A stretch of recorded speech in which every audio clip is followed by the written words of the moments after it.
All right, welcome everybody to session 57 of Descent into Fernia. It's been about a month since we last met, so does anybody remember enough for the recap?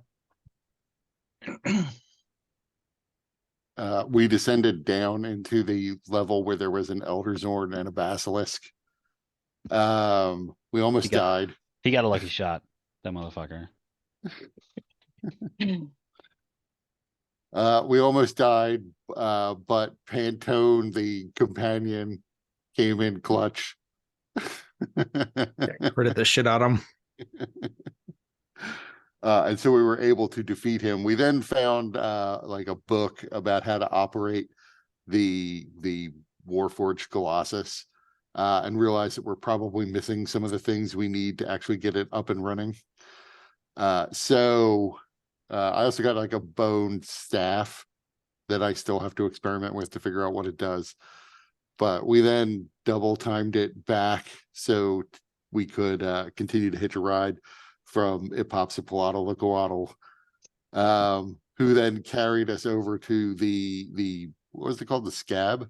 The scar, something like that. Scab. Yeah.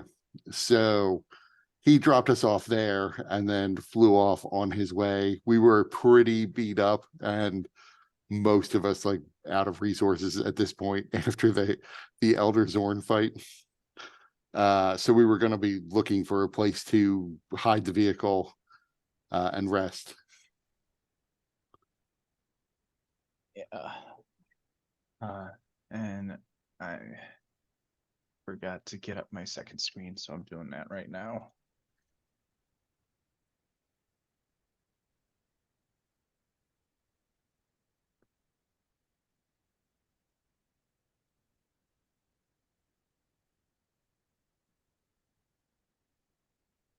Sorry, rookie move on my part.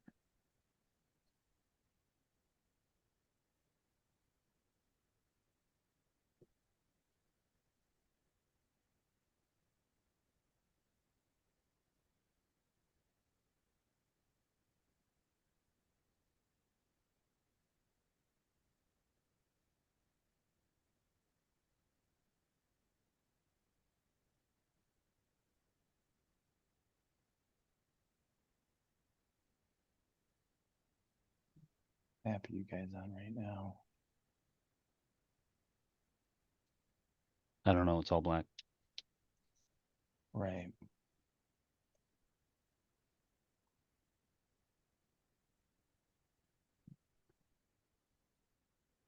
So here's a question. Did Trebek gain a level?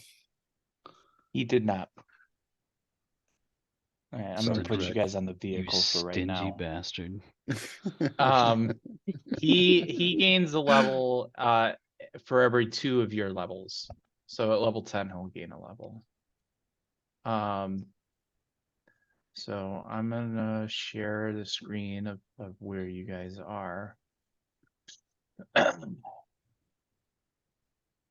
I did not upload it into Roll20 for some reason.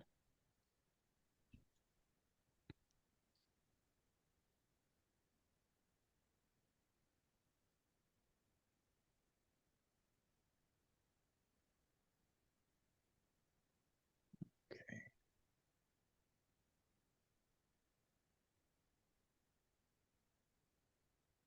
So this is the scab, an overland view from up high in the sky. So it literally looks like a scab that is formed upon the land. There is an edge that looks to be scar tissue, and rising up from that is a mountain that is, if you were to touch it, is as hard as rock, but is kind of the texture and consistency that you might expect from a large scab that is formed upon a wound. There are areas that ooze with yellow pus-like fluid, and several pools that have gathered at the base from rivers where some of these flows these oozing flows connect. The air is putrid around it, and it is even more humid and hot around the scab than it already is in Fernia. So whatever this scab is, it's not only a wound upon the land, but it also is causing the very weather around it to alter to some degree. And so you guys were in the demon grinder, discussing how to proceed up the scab. And as you guys were in the midst of that discussion, there were green clouds forming in the sky. And as they coalesced, a few drops began to fall from the sky, and at where they would hit, there would be a sizzle of steam and a bubbling. And so now that after a few moments, that the slight drops turned into a downpour. And so currently there is acid rain falling down upon the demon grinder and the scab. Now, the scab seems to be, there are pock marks forming within it and everything, and is causing some weeping wounds to form where there's like a blood-like fluid that seems to be coming forth. With the demon grinder, you can tell that the demon grinder was designed to handle this kind of weather. It's still taking some damage to its armor, but nothing so significant that you're worrying about just the integrity of the demon grinder failing at all. Now, the weapons on top of the demon grinder, maybe not. You guys are certainly welcome to examine them when you're able to, if you want. But that is kind of the situation now as it unfolds. And it's probably been about 8 to 12 hours since your last long rest.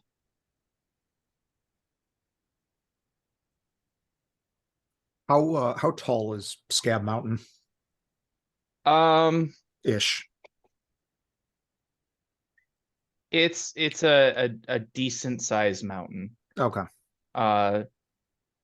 So Dustin would probably know more in terms of that. What would be a difficult but still achievable climb, Dustin, would you say?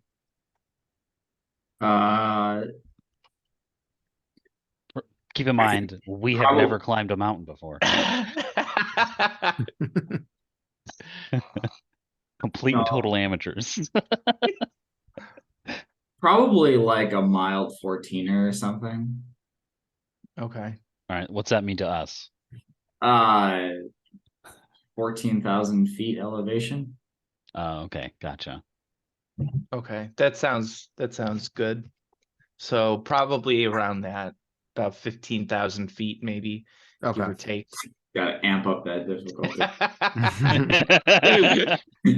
Gotta give it the mic treatment. I mean, you're a player. I can't completely trust you. Shit, I don't trust us. What do you mean?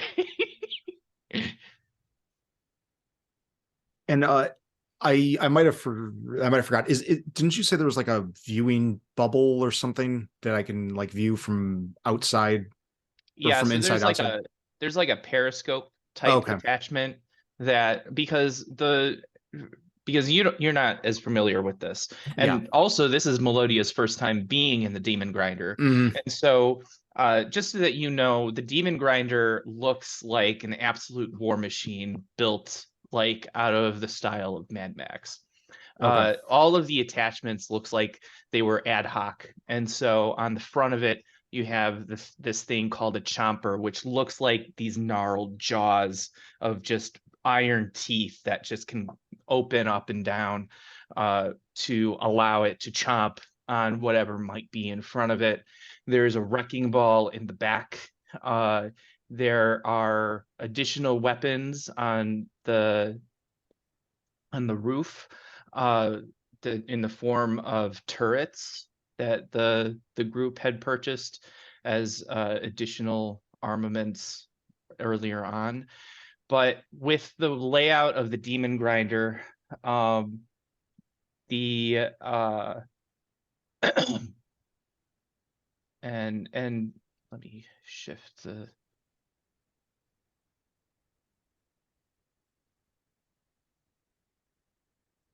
all right. So with the layout of the demon grinder, these are access points to the roof. This right here is the door, the primary door. This is a lockbox that currently holds the fiend coin and perhaps the staff. I don't know if you guys tried to put it in there. Yeah, I stuffed it in there. I imagined it was like too long to completely fit, so it's like poking out in an angle. Yeah, that's fine. And then this is the oven where the soul coins would normally go to feed the war machine. However, it's Popsipalatal granted you guys was it a feather, I think, or something, a scale Yeah. maybe, that you've been able to use, so you no longer need to fuel the demon grinder with soul coins. And there are controls. So the pilot of the vehicle is right here, and there's a very narrow viewing area that is just straight out in front of the demon Okay. grinder. That is the only place where there's any kind of sight outside, because once again, this thing is built like an actual tank. And so the only other way to see out and to be able to see within 360 degrees of you is the viewing periscope. Okay. Well, I'm gonna jump on the viewing periscope and start looking to see if there's maybe, I mean, in the Scab Mountain, if it's how craggy it is, see if there's a place we can. I don't want to a place to get out of the elements, I guess. Okay. Go ahead and give me a perception check with disadvantage because of the rain. Can I make a case for I have Natural Explorer? Okay.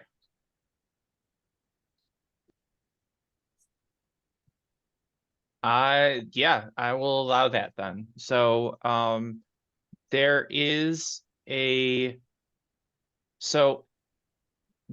path that at least for a few hundred feet you can climb up the scab in the demon grinder. You can tell though that is not, like, most of this is going to need to be traversed by foot. Okay. There is a path where you can get at least a part of the way up, and you do find that there is a spot that's kind of like an overhang that is a strange little formation that is formed upon the scab that you can fit the demon grinder into, which will help reduce some of the damage from the acid rain.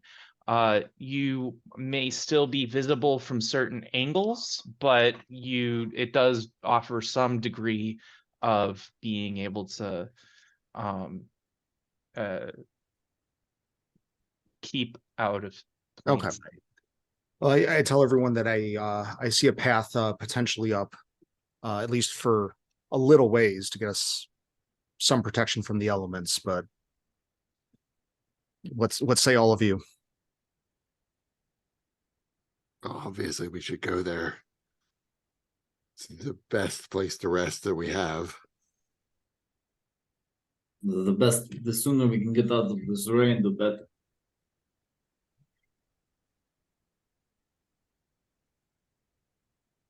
Is no, is there a driving skill or do you just go? Yeah, there is. So do you have proficiency in land vehicles? I can check. I'm pretty sure I do not. I think Ewan's our designated driver. I know you, and I think Brand also has proficiency. Yeah, Is I that do. correct?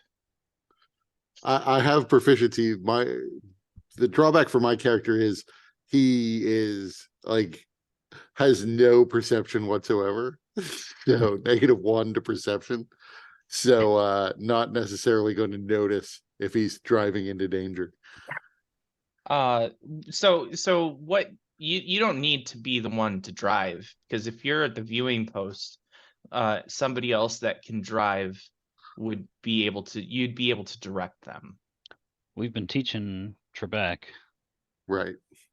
and Ewan is fucking out right now, so Okay. Yeah, Trebek could do So it. yeah, Brand is happy to drive to wherever it is. Yeah. Oh, I can't do it. Let me put Trebek in on the demon grinder.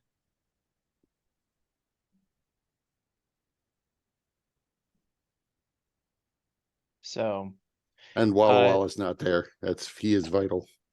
oh yeah, Walla Walla is he finally definitely escaped. an ornery in an ornery He did it. mood.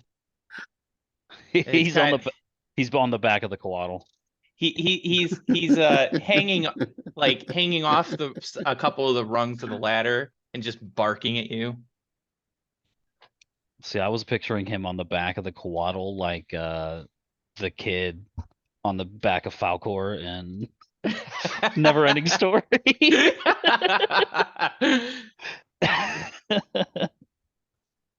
Like he finally did it.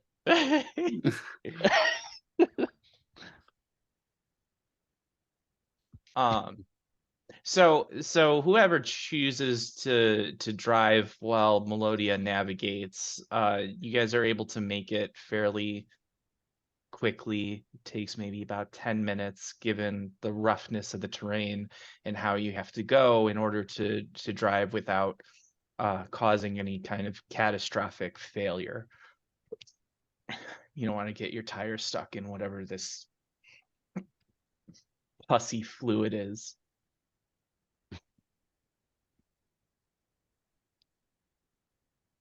So you make it to the overhang spot. Okay.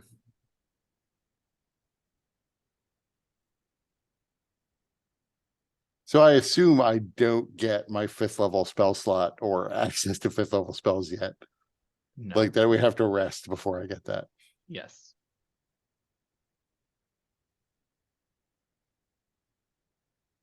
Does the so we have this overhang above us, right? So that's protecting us directly from the acid rain on top.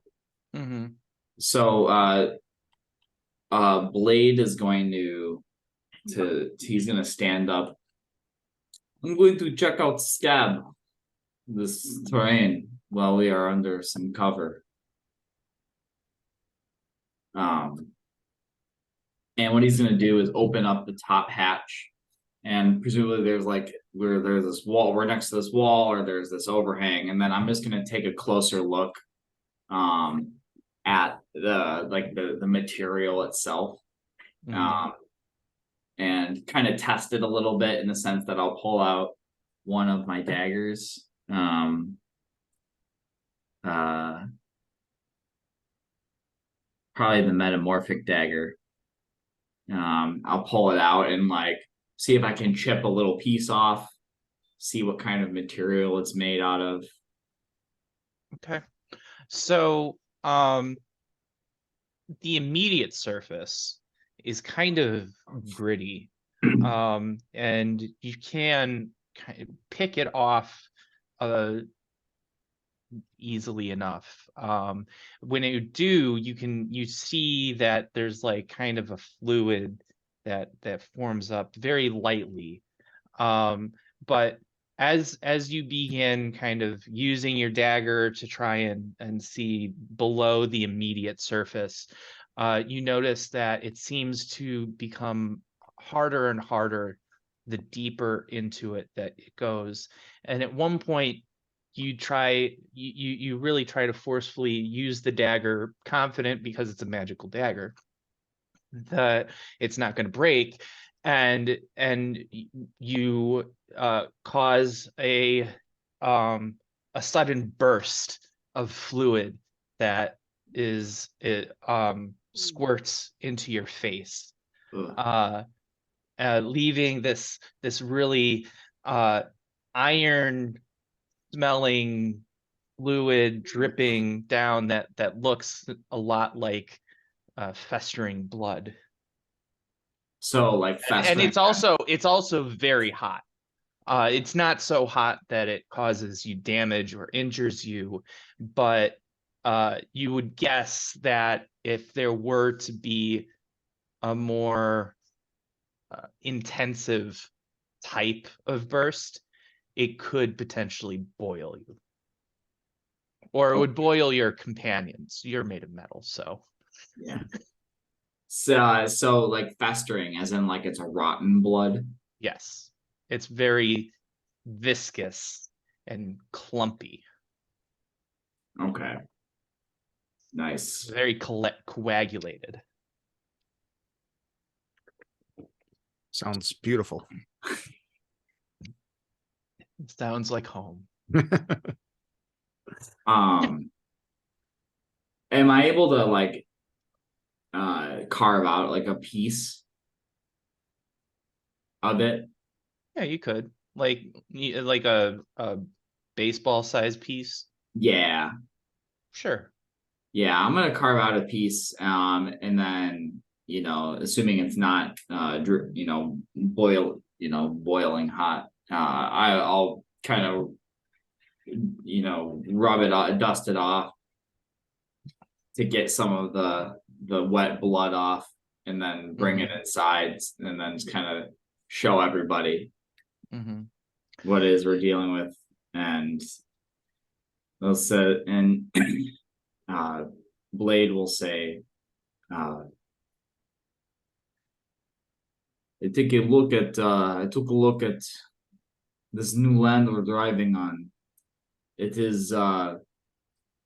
seems below the surface, not far below, there is rotten blood. It is boiling.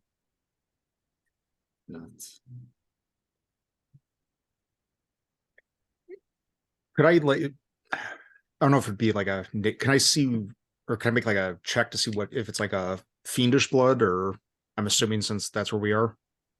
I mean, that's a safe assumption Okay, considering yeah, where you yeah. are, but I should also point out that while you guys have encountered fiends, this being Fernia is primarily the plane of fire.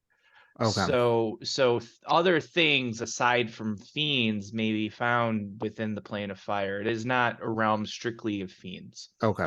And unless you had some magical way to identify the different, or alchemical way to identify the difference between like a human's blood and fiend blood, I'd say that it's unlikely Okay. that you would be able to tell. Okay.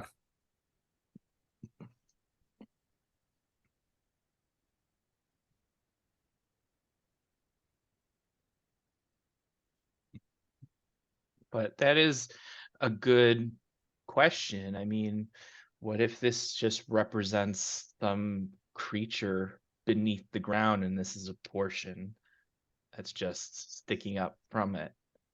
Like a graboid.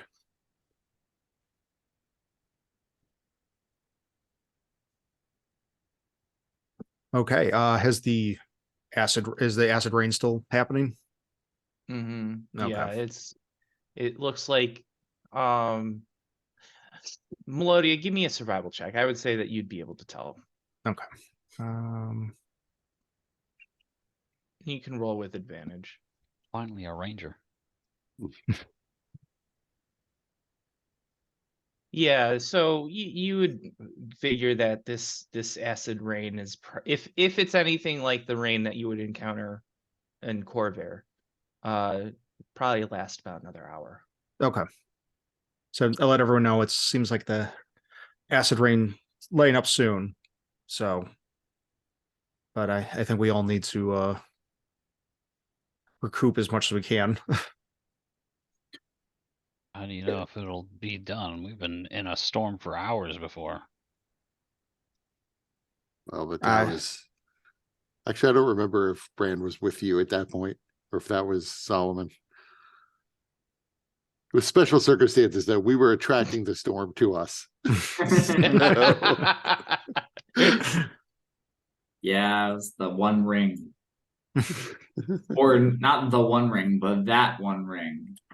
Yeah. Very similar. So actually, come to mentioning the One Ring, I would be spending this time examining the unknown ring that I've had plucked out of the wall of bone and haven't really had chance to identify yet. Do you have any more charges of your detect magic wand? No, I use them all up. Okay. So, I would allow you to do a history check to see if you can notice anything about the ring in terms of its historical stuff, but it wouldn't necessarily tell you about any of its magical properties. Never mind. Too tired. Put the ring away. Also, I want to ask you guys because I thought that this might be an What, it interesting. doesn't kill him? It doesn't need to confirm that? That's true. So this is why I'm bringing it up. Um, when it comes to things Uh-oh. like knowledge checks and certain types of perception checks, I know that this isn't the way that we've typically run it, but I was wondering if you guys would be okay with me rolling those secretly myself based on your character, and then that would allow me to give you information, but always, and I could tell you like the degree of certainty that you have, but you wouldn't know for sure like whether you rolled high or low. I'd be fine with that. Yeah, I'm fine with that.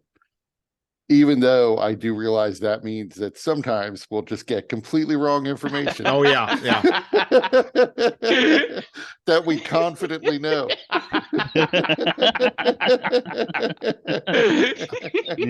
I am positive I disarmed that trap.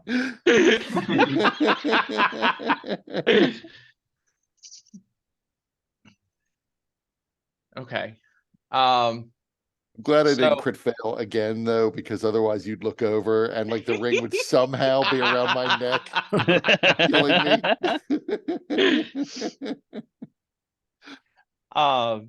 Yeah, so I will say that it doesn't have any markings or any styling that you would have any historical knowledge of or that you would have seen before.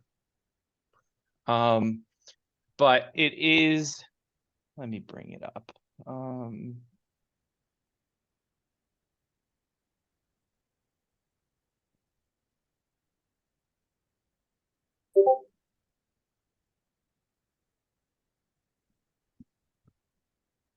I think it's a silver ring, though. I can't remember and I can't find the ring, but Yeah, it looks silver from the picture. Or glass, it's hard to tell. It's called Unknown Ring, so if you want to find it.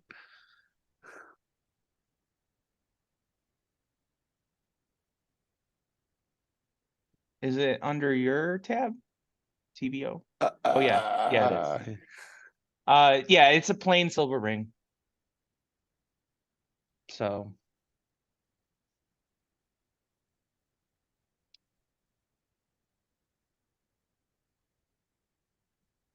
Yeah, there's nothing obvious or detectable that way. So if you want to learn more, you would need to at least be able to have access to detect magic. Okay. We hold it up to some sort of fire. Can we see writing on the inside? No. Have you added a Not tab this for one. the manual for the Warforged Colossus? Because I know you sent me an email and there's like a lot of information in it. And Yeah. I probably should transcribe that. So it is under player specific info. Okay. Yeah.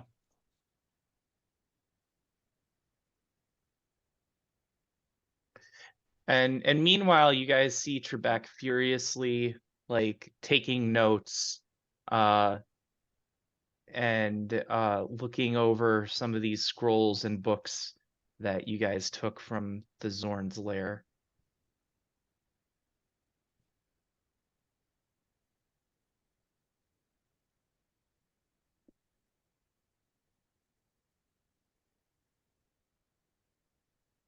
Okay, well, I feel the most pressing thing is we need to get everyone up on their feet. So how do we propose we do this? I think we could. I mean, looking out, does it look like, from where this overhang is when Blade was at the top or was on the top of the vehicle, did he get like a good view of the land? Like, are we kind of up a little bit so we can kind of see kind of into the distance? Or was it obscured somehow? I mean, if it weren't raining, you might be able to see a bit more, because the rain, because it's acid rain, it's not just a matter of seeing through like a storm, but also the steam that it's causing to rise from the ground as it begins reacting with whatever it touches is creating greater obscuring. So you can see kind of generally out in front of you a ways, but you can't see maybe out more than half a mile. Gotcha. Because I will say, I mean, I am Melodia's undamaged. I don't have spells, but I don't really need them. I mean, you guys need them probably a little bit more than I do. So I could be on basically alert essentially, and just the moment I see anything, let everyone know. But that's everyone's call. Right. So Brand spent what spell slots he had available for it. He actually has 2 first level spells that he's keeping for emergencies. But otherwise he did spend it on healing people up after the fight. I don't remember who I used healers kits on, but I could do that once per short rest. I don't know. I think we were out of short rest too, though. So Yeah. so we can't do that. So there's not that much more we could do. We had a busy morning. Yeah.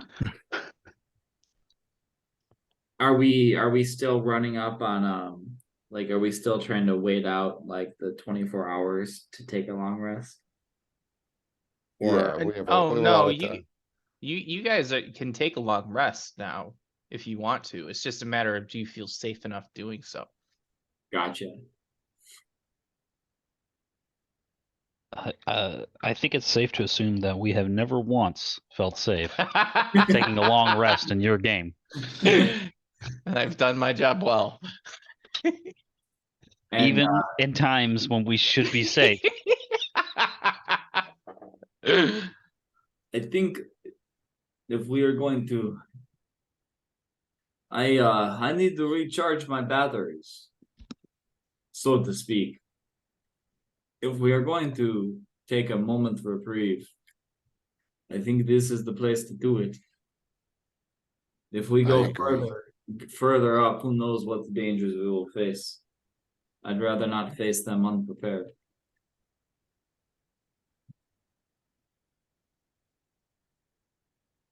mean, Ewan's been asleep since we got back in the vehicle, so.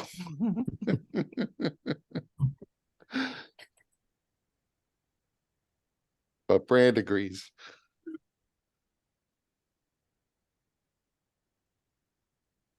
Then again, Brand also doesn't really know what we exactly have to do, like some sort of ritual that involves a fiend coin. But he wasn't here for that part of it.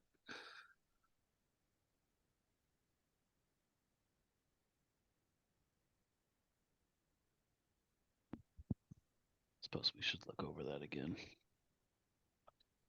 Yeah, good old prophecies and shit.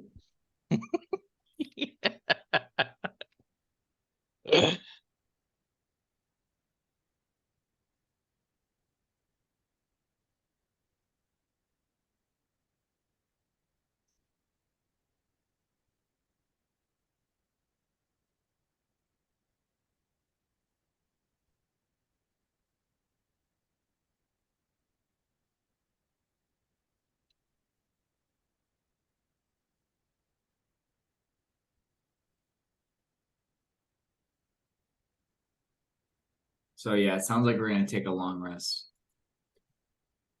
Okay. I mean, if we wanted to be really safe, we could go back to the Wandering Emporium and rest there.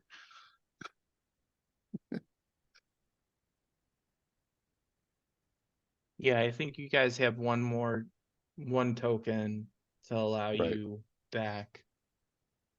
Yep, we bought one token to get back. I don't think the token grants us like a free stay at the spa, though. Mm-mm.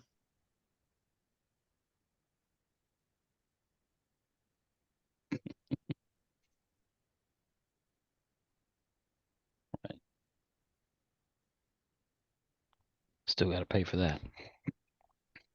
Yeah. How many soul coins do we have? By my count, 11.5. That seems right. So many pets we could buy. I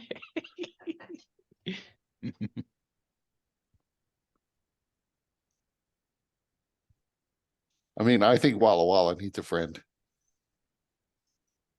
He barks at you from the back of the.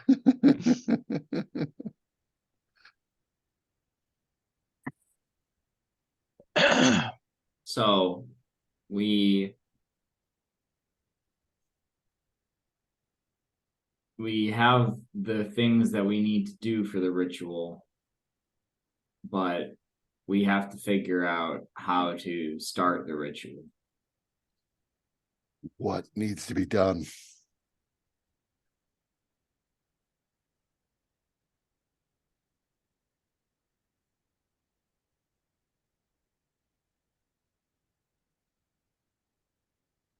I imagine this the last time this is something that this is something that was given guidance by Lacis. And we met her and we last saw any form of her in some dream. Perhaps we can try contacting Lacis to see if we can get more information. I am not sure how one would do that because I don't necessarily. It was very strange because I don't dream, but this is what the experience I had was what you people would consider a dream. Well, wait. Blade wasn't actually there. You Yeah. as a character and player were there, but I Blade thought woke up without memory of it. Only Ewan and Lux. Oh, Because, like you said, Blade doesn't sleep or dream. I thought it was like he doesn't sleep or dream, but like he still had weird visions like he was dreaming. But that's fine. I'm not even sure Brand has ever heard of Lacis. He just a name to him. But he will glance over at Ewan to see if Ewan is twitching like he's having a dream.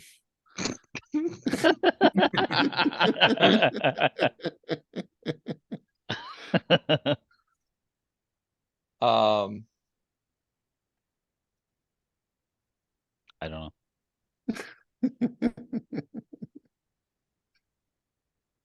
Meanwhile, Ewan in his dream is chasing rabbits. Right, yeah, I'm just like running through an open field, cavorting.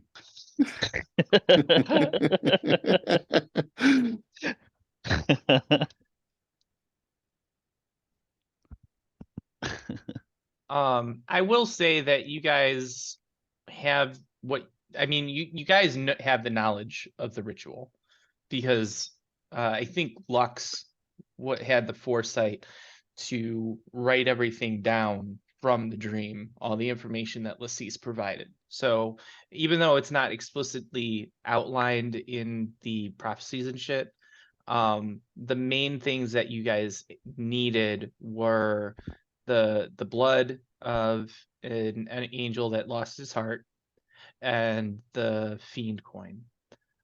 So with that, you are able to perform the ritual. What do we know about And this? do they know like where in this scab we're supposed to be to do this? I'm So guessing it's somewhere way up high on top. so it's actually somewhere within. And Oh. the way to get into the scab, according to the dream, is towards the top. There is a means of actually penetrating into the scab. You don't have to say it that way. I do have to say it that way.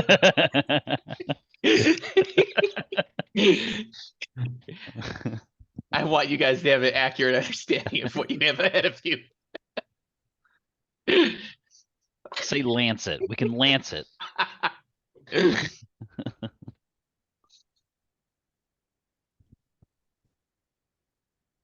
That's the real question. When we poke and get inside this thing, is it gonna, spew everywhere? I mean, judging by your picture that you had, it kind of is already, right? Yeah, in some places.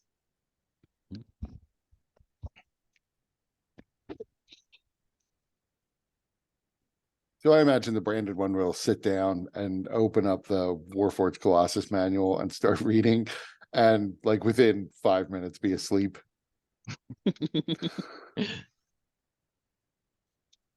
Right. Is there anybody that's taking a watch?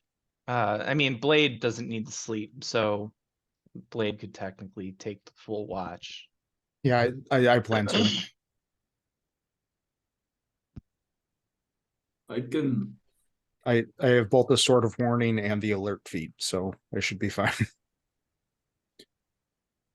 The nice thing about the Sword of Warning is it sends out a ring with to like 30 feet, so it like Yeah, I was just reading that. Yeah, so it's- I'll like lay down in the middle. Hey, how big is the demon wagon? It's fairly big. So Okay. in this area here, so there are these seats on the edge. They actually will fold up to create a cot above Okay. the ground, and then there's padding below them for Okay. cots below, and this right here, there's a way of raising a cot like a hanging cot and then a cot below it. So Okay. there's space in here for 1, 2, 3, 4, 5, 6 creatures to lie comfortably in the demon wagon or demon grinder. So 1, 2, 3, 6, 7. So Pantone, though, you can either dismiss Pantone or you could just have her. I mean, she could probably just curl up wherever. Yeah. Yeah. Curl up in O ball. But yeah, there's plenty of sleeping space for everybody. Okay. And I also imagine that Blade is probably at the viewing port. Okay.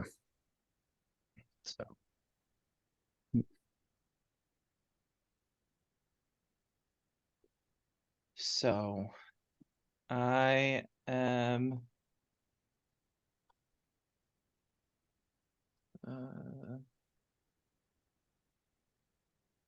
Oh, nice. wait. Oh, I just noticed what you texted, Ewan. There is an artifact that the minions of Balshalor seek. Yeah.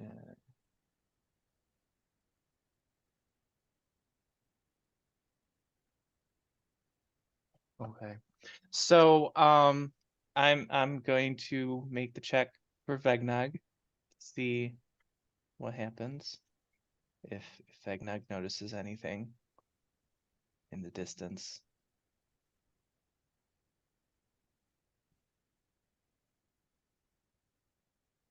Fuck what's in the distance. We need what's up close. Also, we need you to stop dead naming Blade the Destroyer. Oh, wow. Wow.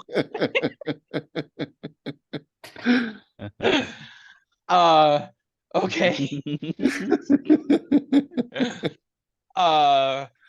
Effective way to call me out there. So Blade, so the 8 hours passes by. Blade, Melodia's time frame was about right. It was more like an hour and a half or so. After that first hour and a half, the acid rain subsided.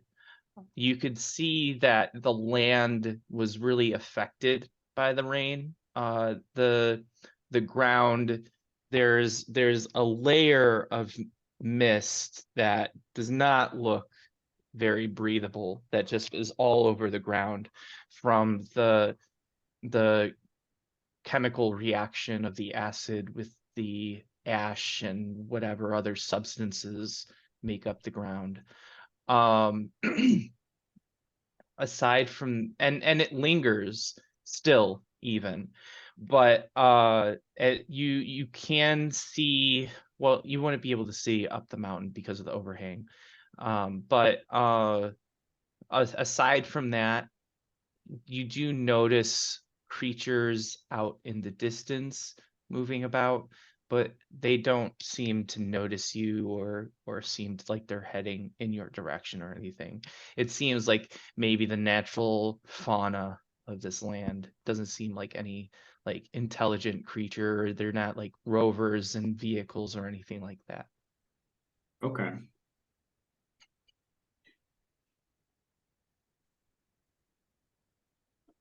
So the 8 hours passes and people begin to start recovering.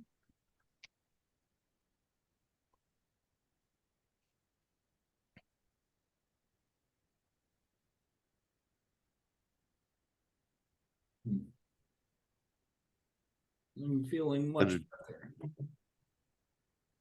I didn't even realize I clicked on that.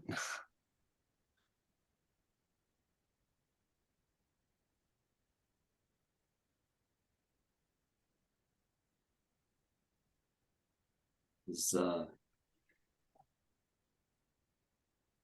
your wounds healed?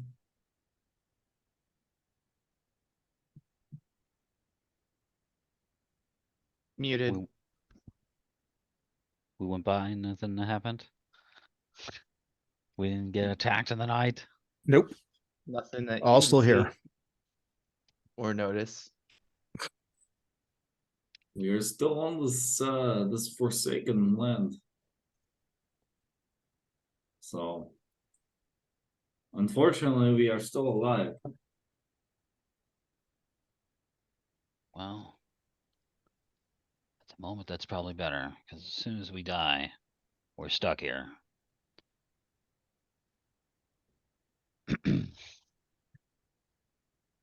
So it is to the top of this thing. This pustule that we are driving today. or at least journeying up. I saw some creatures outside that appeared to be just natural. They appeared to be just residents of the area. They did not appear to be dangerous.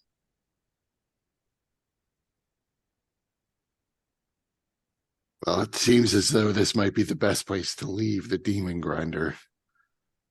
Unless we, it's not even clear how much further up the mountain we could drive it anyway. So perhaps if Melodia thinks the weather won't get worse, we should just wait for this fog to clear so that we can breathe.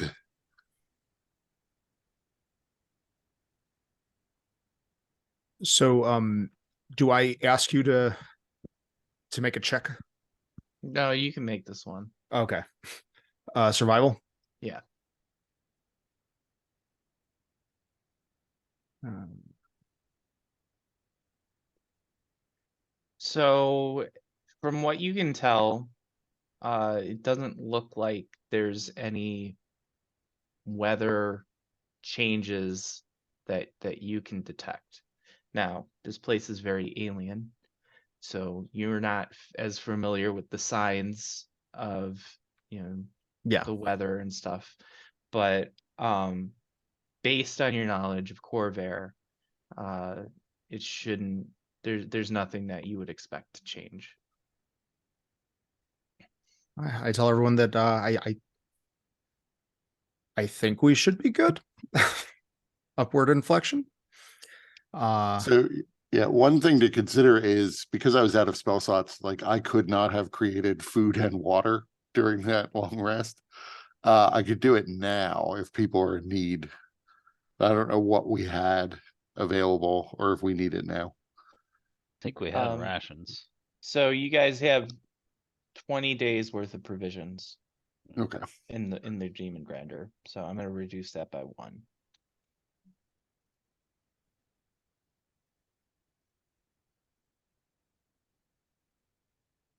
And you guys have been in Fernia for just about a little over 3 weeks now. Throw a party.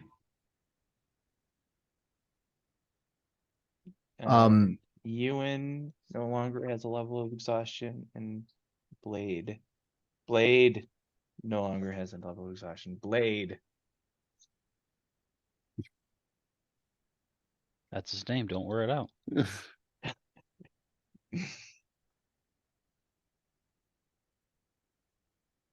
Have the acid clouds dissipated, or are they still lingering? They are still lingering. Okay.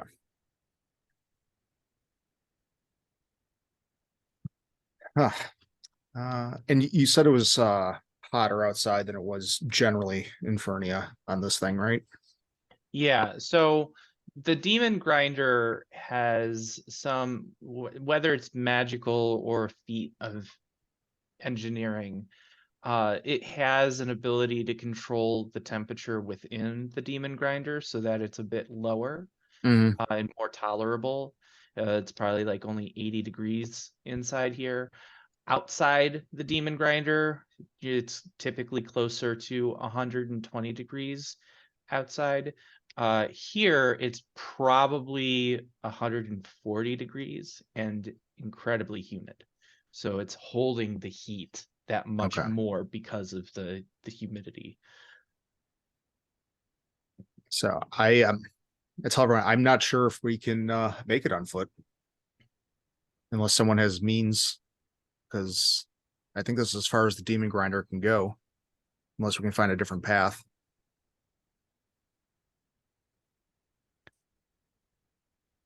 I mean, we might have to just have we been out there yet to see how hot it's been? And how much further do we think we could make it in the demon grinder?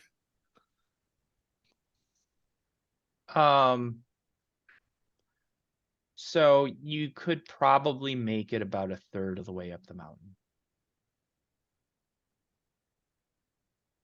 only we still had our digging one. Our first vehicle. It probably wouldn't help. Not far underneath this, the scab is rotten, boiling blood. We would dig only to get incinerated and melted.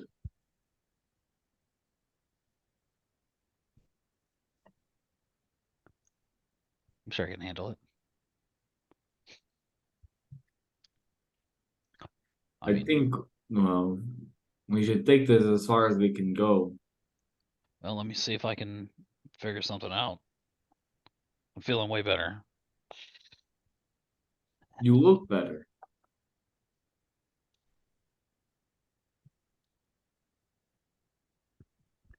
I think it might, if we were to take the demon grinder further, although it would take a fair bit out of me, I believe I could now artificially create a bit of a blind out of stone. In that I can now cast Wall of Stone.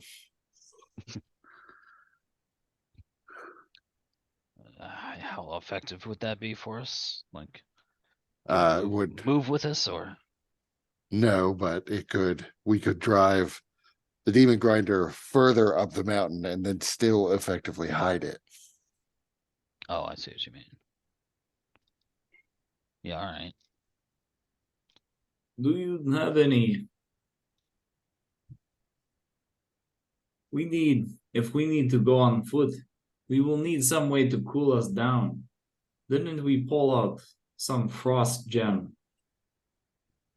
Is there some magic or some use of that that could be used to make it not so damn hot outside? Actually, it's fine for me, but I think this is a weakness of your construction.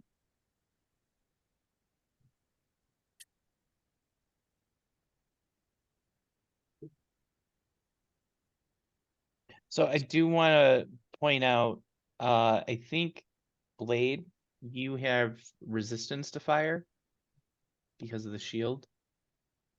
Do I think there might be one other player that has resistance to fire from something. So if you have resistance to fire damage, you can tolerate the outside okay. It won't require any additional checks to avoid exhaustion and such. But for those without resistance to fire, yeah, you would need some other means to cool yourself off. And also you would need a sufficient amount of water. You're probably going to need quite a bit of water.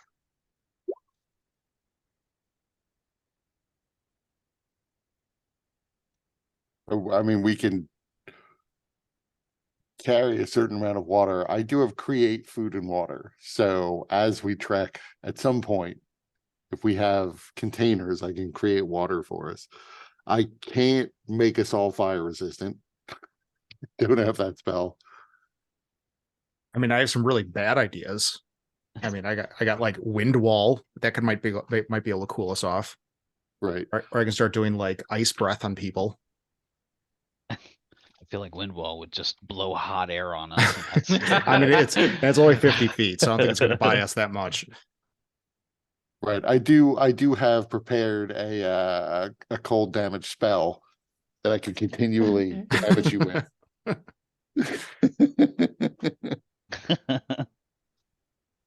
Yes, the cure to any desert trek is a bucket of ice water over the head.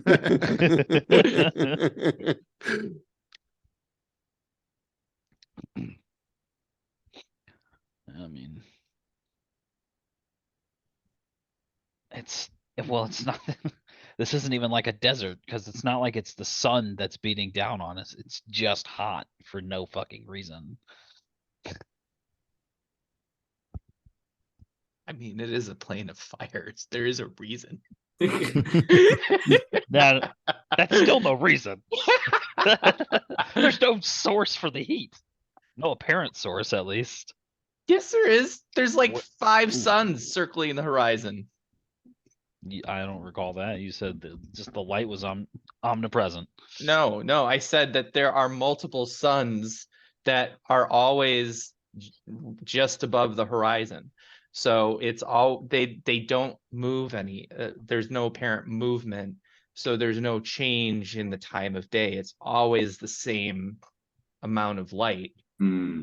This kind of uh near twilight dusk, the kind of sun where it's at the point in the horizon where the sky becomes really red, and so the sky is very red and it is very hot. So there are many suns.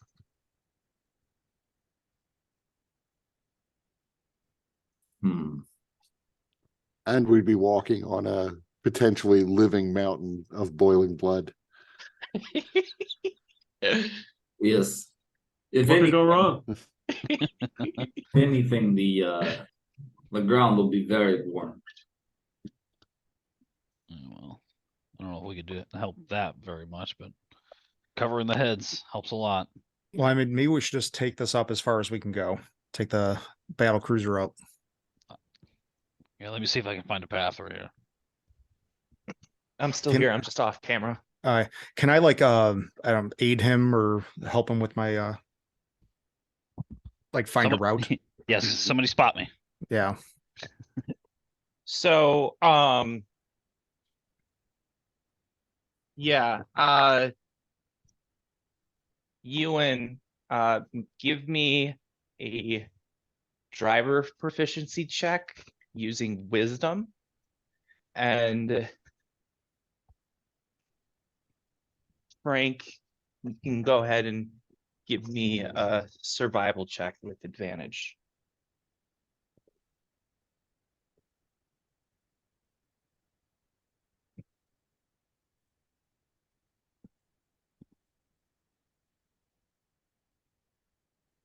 Okay. I rolled shit. So Melodia, you do the best that you can to guide Ewan.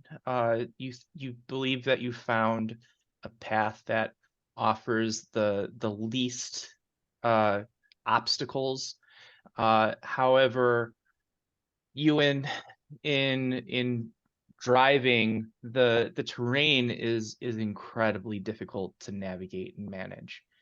And while you are able to get it to the point where it's no longer you're no longer able to continue in the vehicle, there were a couple of close calls where you could feel either the ground shifting such and suddenly a slurry as this blood and pus kind of pumps out that you nearly lose traction, but thankfully you're able to maneuver out of that situation.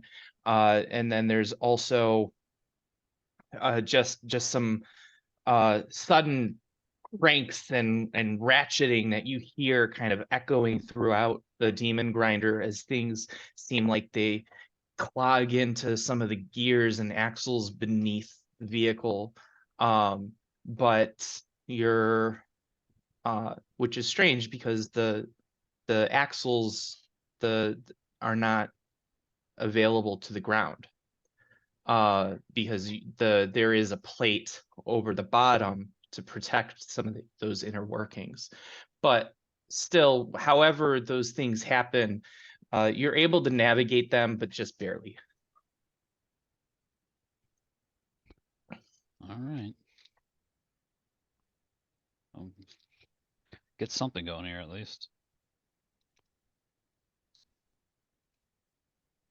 How far? Yeah, I mean, how far am I able to make it up? You get to about a third of the way up the mountain. Kind of just what we expected. Mm-hmm. All right. The acid fog, or whatever it is, that fog, it seems a little bit more sparse up here, and it seems it gets more and more sparse the higher you would go up the mountain.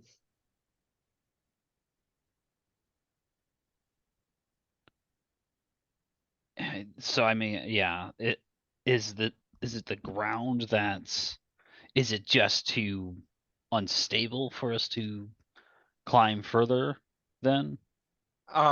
It's not so much that it's unstable, it's just not you can't pass through it because this is still basically a wheeled vehicle, Mhm. and the path is not flat enough, and also it rises at such a steep angle that you really you need legs to climb it.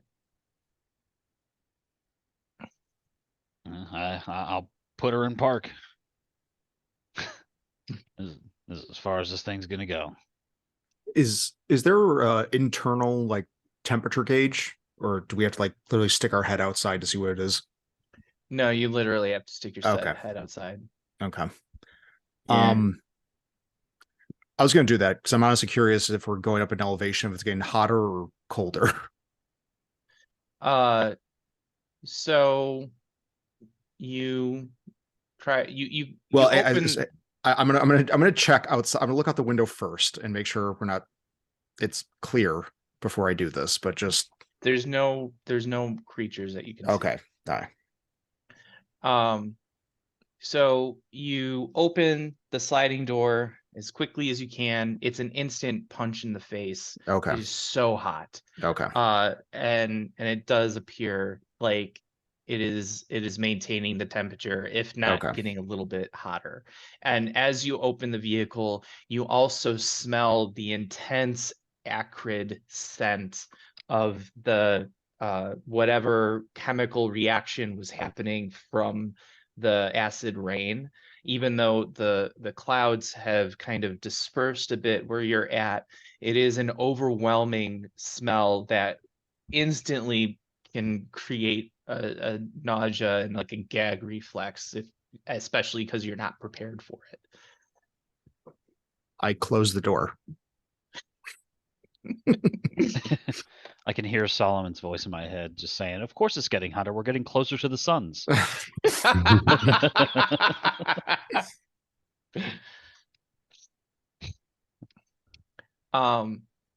Melodia, one thing I want to remind you of is with your ability to summon Pantone, Mhm. at the beginning of your rest, you could have resummoned her to respec element. her Yeah. into an element, which would give you resistance to that element. Oh, I didn't know I got that element. I believe you do. Let me. I believe you share that resistance. Yeah, because I was looking through all my stuff, but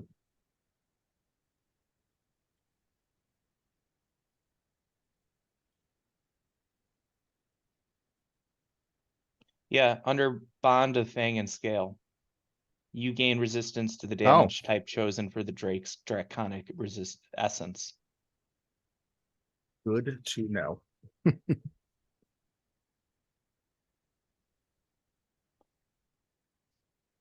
So did you want to do that? I mean, I would love to if you'll allow it, but I understand if you won't.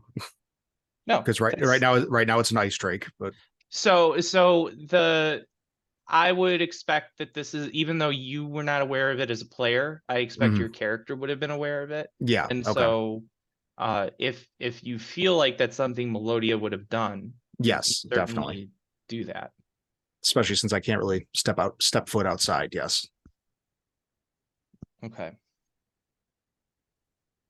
So in order to keep track of that, I think what Yeah, I'm yeah. going to do is where with Pantone's name, I'm just going to change her name to reflect the chosen damage type. So right now she's fire.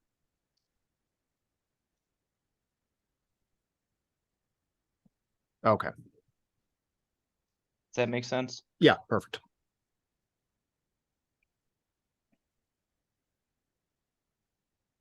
So 2 of you are going to be okay with the heat.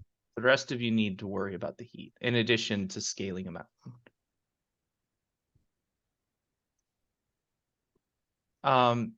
before you guys proceeded, did you guys want to take time to kind of identify some of the items that you have? You don't have to, but if you wanted to. I mean, there's at this point, there's aside from the general pressure to try and save Jayla Duran as quickly as possible, there's no other like pressure being placed upon you to like quicken your pace. So we can go off on a crafting mission, is what you're saying. If you wanted to, yes. While I let everyone know while we're scaling this mountain of scabs, if you see a tree anywhere, let me know, or sticks, because I need to make myself some arrows probably, or buy some if we go somewhere. Yeah, All the so plethora of trees growing here. I mean, at least Bran doesn't wear armor, but this trick might be completely impossible for Trebek, who is in adamantine plate, and is pretty squishy overall if he just leaves that behind. So maybe we leave him with the demon grinder. It would be good to have someone to stand watch. That way, any passerbys could not just make their way with our way out. Trebek looks up and from his studies, which he has been doing fairly nonstop, even through the night. He looks up and says, "Yeah, I think that's a good idea. There's actually some very good stuff in here. It's just taking a little while to figure out because the languages, while this helm translates them, they're still in a very literal direct translation. So it's taking me time to actually figure out the meaning, but I'm getting close, and there may be some stuff in here that can really help us. So if you guys feel safe enough proceeding without me, I'm happy to stay with the vehicle and continue this study." I mean, we just have to conduct a quick ritual in Boiling Blood Mountain. What could go wrong? We should be back, by tomorrow. And if we're not, you come and rescue us. Of course. I'm anything short of absolute success in this mission. There's no point. So Debbie Downer over here, fuck. So are you talking about making what, con checks every hour or something? at least it's gonna be intense. But yeah, there'll be multiple con checks with the DC increasing each time, Okay. in addition to other things. And I'm also remembering that, Kurt, you have that handy haversack, right? Yep. So potentially if you had the water skins, you could carry additional water using that, right? Right. So that would help with some of the water anyways. And what, failing the con check, what is the exhaustion, or you take fire damage, or what? It's a level of exhaustion. Okay. From where we are, do we have not a view of the summit, but at least a view up, or at least what's ahead of us? Like, can I start scouting out a path? Not like actually moving, but actually like maybe stay on top of the wagon and start like maybe just plotting out, okay, this is going to be the quickest way to go. This might be a dead end, not that way, go this way, that kind of thing. Yeah, you could do that. Okay. I mean, and you now have resistance to fire, so even if you wanted to travel beyond the demon grinder, you could do so without that. But I mean, I'm just going to stay on top of the demon grinder right now and just sort of just look up at the summits and just sort of start scouting, like planning out a quickest way up right now. Okay. What's fire resistance get us if we have it? If you have it, then you no longer need to make those exhaustion checks. Okay. That's good. Like the intense weather of Fernia no longer affects you so greatly. It's still uncomfortable, but it's not life-threatening. Okay. So I have resistance to fire damage. Oh, perfect. I thought there was somebody that I was forgetting that has resistance. Seems nice. So Ewan and Brand are the only ones that need to worry.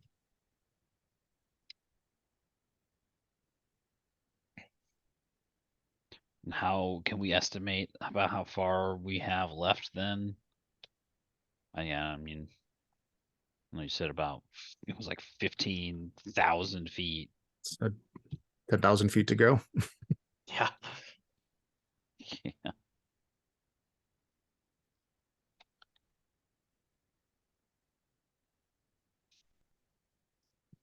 I mean, whatever, it's less than 2 miles.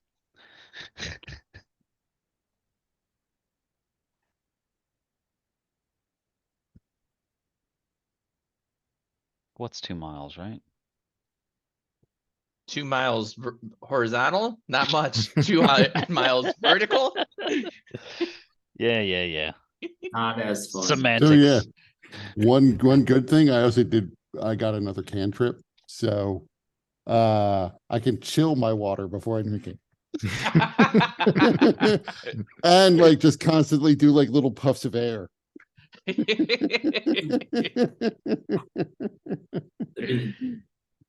Got a little mister. Anybody got crafted? We're gonna make a swamp cooler. And then we're gonna bring it with us.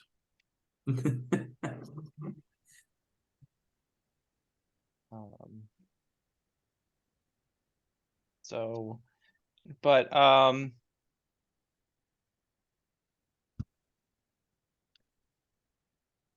so Melodia, you are able from the top of the vehicle, you see a decent path. Okay. But you know, very quickly you guys are going to have to do some actual climbing. Hmm. Like it's not just stuff that you can Yeah. walk up. It's not just like a nice hill. It's an actual like sections that need to be climbed. Which do you guys have any climbing gear? No. So I have some hempen rope. That's about all I got. I have 8 pitons.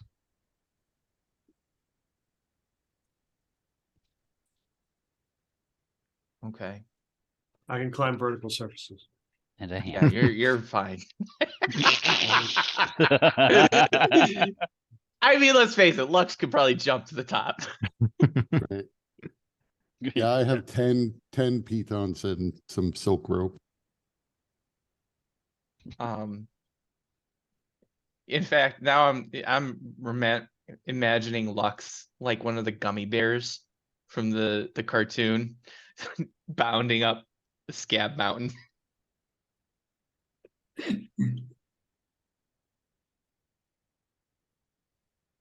All right, so I'm assuming Pantone is too small to carry someone, right? Because he has wings now. yeah, Okay. because Pantone is only a medium-sized creature. Yeah, right? yeah. Because I know he's too small to ride, but I Mhm. figured like he's also too small to lift someone, right? Right. Yeah. Okay. Once Pantone grows to large size, Okay. Pantone could theoretically carry somebody while she flies. Okay.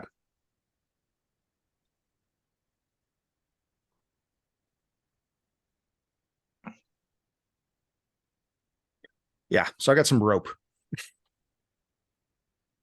Yeah, I got the blade's got rope too. And I probably, before we set off on this mission, would have borrowed from Trebek his 2 potions of healing, greater healing. Okay.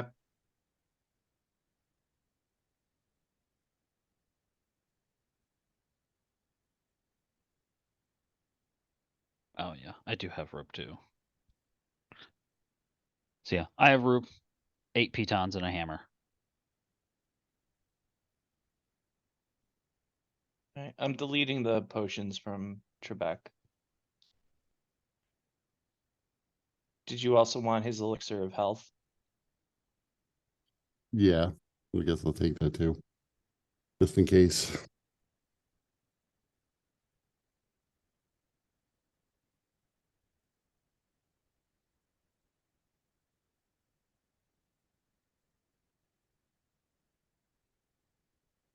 And it looks like I have a water skin as well. So if you need it, I have one as well.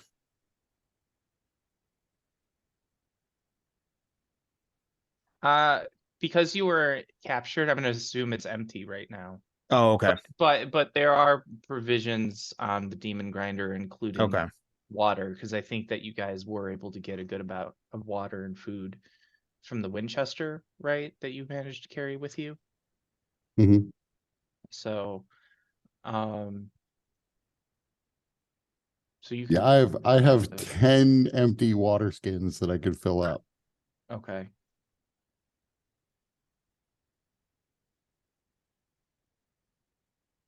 So over the course of the climb, Melodia, Lux, and Blade would only need, well, Blade doesn't need any. So Lux and Melodia would only need 1 water skin, so that would leave 8 water skins for Ewan and Brand, which is actually probably the right amount to get you up the mountain.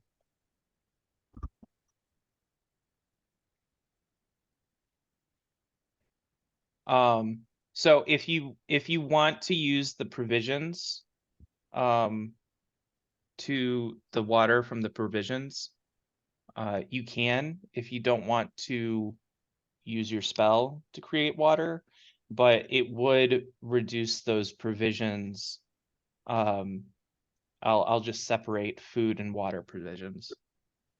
Yeah, I would use the provisions from there, because we might run out of water and I'll need to create more. Okay.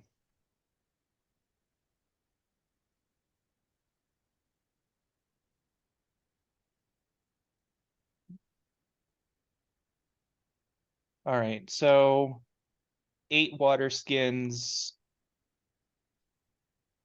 That would be, so 1.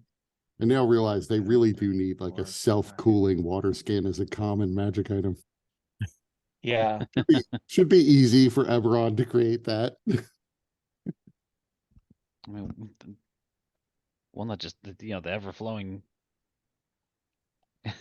chalice or whatever the fuck, just constantly have water at the ready. So that's gonna take 2 days off of your water provisions. So you'll have 17 days worth of water provisions and 19 days worth of food.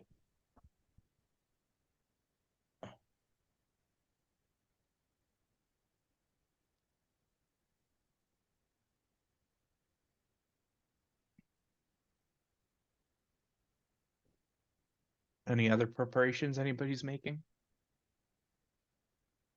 I mean, I can't. I got literally nothing to help me out. So, I'm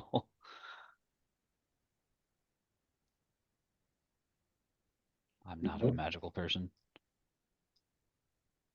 Well, the I good have- thing is with Melodia, at least you guys won't get lost. You'll always know exactly how fucked you are. Oh yeah. We don't need any help to know that.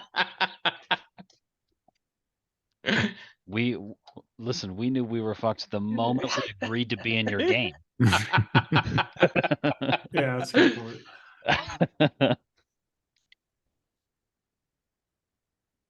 doubly so when you said you were just going to basically rewrite the whole adventure. It just renewed it. Yeah. Guys, it was so dumb before I got to it. It was so dumb. None of it made sense.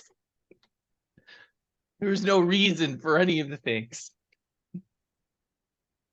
Anyways, Yeah. all right. So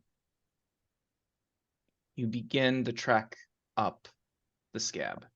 As I said Yeah. before, the mist that's still clinging to the ground, though much less densely up here than down below you. It is an incredibly putrid smell, even worse so than it would be without it.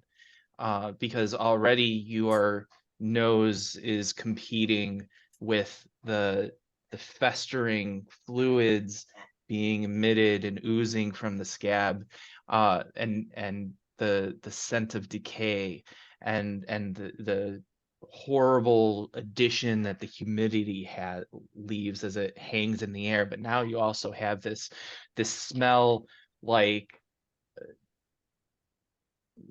that is just like so sharp and metallic, and it, as you breathe in, you can feel not only the pain of the heat as air heats your lungs, but also an additional just stinging, but it doesn't cause any immediate effects that anybody can see. So you begin up the mountain, and get my notes. So the first thing is, everybody, while scaling the mountain, everybody is going to declare an action or a skill check or ability check that will help with scaling the mountain. And kind of like how Kurt does in his game, you'll have some freedom to determine how it helps you scale the mountain. So that's one way that we're going to be doing it. And so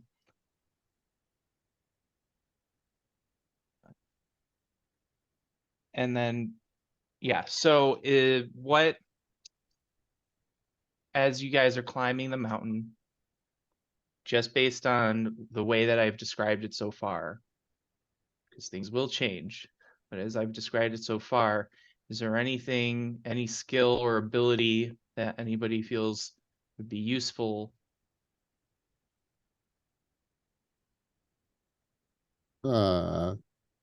Sure. I will drill sergeant my way up the mountain by yelling at these maggots to keep on walking, intimidating them into keeping not necessarily a brisk pace, but whatever pace I'm keeping. Okay. You're going too fast. Slow down. Right. Slow down, maggots. Is that an intimidation check? Yes. Slow down or I'll slog you. I'll slog you. All right, 1 second. Why?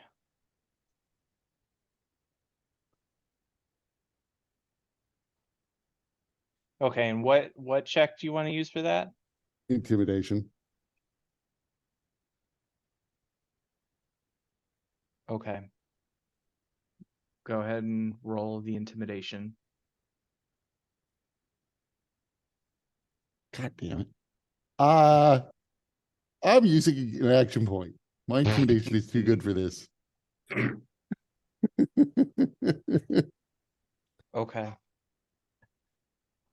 So you are really effective in drilling the others. As you are all climbing, even though you're not necessarily the one in front, you are immediately calling people out on the small mistakes that they're making and somehow have some awareness and attunement to every little footfall that people have and calling them out for it, motivating them to be less sucky. So, but now, so about an hour has passed. So, Brand and Ewan, you guys both need to make Constitution saves. Or is it check? Is this an hour in? Yeah. So as we hit the hour in, I will send a cold blast from Morar in an attempt to give them advantage. Because that technically would extinguish all non-magical flames within 30 feet of me. And I would also have been chilling down mine and Ewan's water. I would say that the chilling of the water makes it more comfortable, but it doesn't stave off the exhaustion any easier. With Morar though, is that a one-time thing or is that something that's kind of like This can consistent? this can only be done once per hour. Okay. I'm also going to say, unless you want to spend an action point, I'm going to say that that's just increasing comfort without actually having an effect on the conditions. What if I make you know, what I'm not going to intimidate. I'm going to Stay cool, damn it. tell them it's all in their mind. They can feel the cool breeze blowing from the top of the mountain. As I walk backwards up the mountain. Just like jogging lightly. Come on, guys. Come on. All right, let me...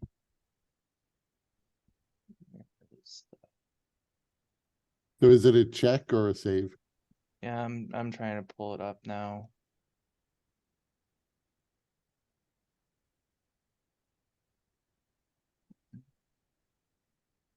There it is, environment conditions.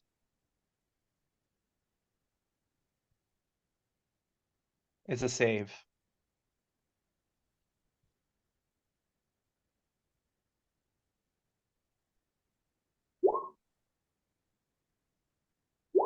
The fuck? Action point. The branded one's just too angry to fail. Was it so Oh hell. the fuck? Whatever Well- action point. What's the, I don't know. What's the DC? It's the first Well, time. Is it easier? I don't know. Wait. So first of all, you don't have to take the Yeah. next roll, so you can stick with your 10. The DC, I'm not going to say where the DC is right now, but I am going to say that it is going to get harder the higher you go. Yeah, whatever. It's gonna get harder if I fail this one. I mean, it's a save, not a check, so Well, it only takes 3 levels of exhaustion. Just don't fail 3 of them. yeah.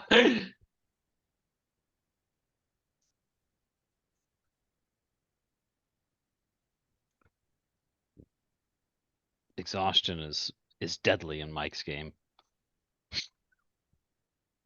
That's the same as death saving throws. Don't you have some moxie to spend to give you advantage or something? Not on this, no. Here, I will tell you. I don't want you using all of your action points on just this. I will say with your action point, you know enough to know that your 10 was a fine. You passed All right. this time. Ah. And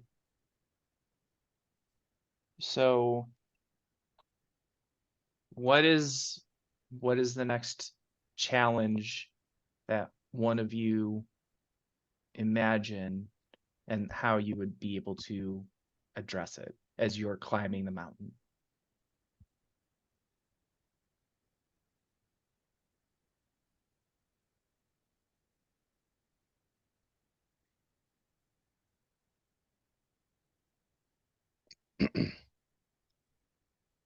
I think I'll use survival. Okay. How are you going to use survival? What is the challenge that you imagine, and how is Melodia going to overcome it? I am thinking that there is open rifts of pus bubbling up, almost not chasms, but small pockets that maybe are from our footsteps or falling uh, scabs breaking the surface and causing the ground is starting to become unstable the closer we get to the summit. That the ground is starting to become a little bit more unstable. So watching my footing along with everyone else's footing, trying to guide people where to go, where not to go, trying to just looking at areas. I know that leads a little into perception, but more just getting a lay of the land and watching these pitfalls. Okay. So kind of the opposite of what the branded one was doing, where the branded one was like looking at everybody's movements and making fun of them or calling them out and telling them what a pussy they were. Yeah. You're more like, wait, I'm that's don't put your foot there. Hold Yeah. on, don't grab that. Yes, I'm being the good cop. Okay. I just had an image of the branded one yelling at Pantone. I didn't realize they stack piles of shit so high.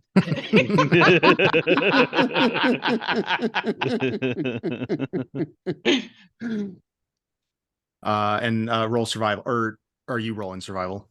You roll it. Okay.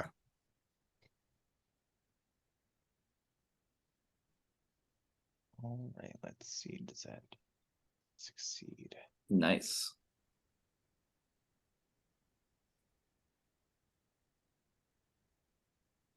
Okay. So you are able to maintain the pace between the branded one calling people out for their stupidity and you trying to prevent such acts of stupidity from occurring. And that takes us to another hour that passes. So Ewan and branded one, give me new con saves.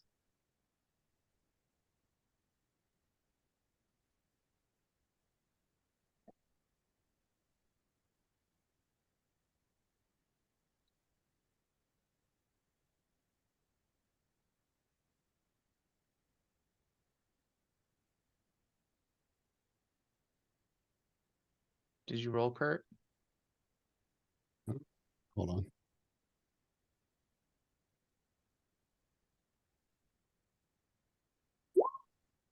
Okay. So you managed to continue to stave off the heat. So at this point, even those who have resistance to fire, you guys are sweating fairly profusely. It is starting to take the breath out of you. Now,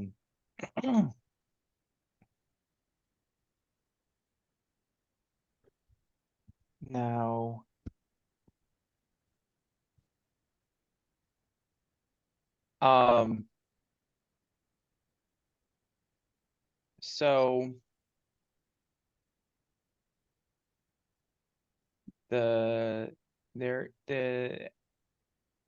everybody give me a perception check.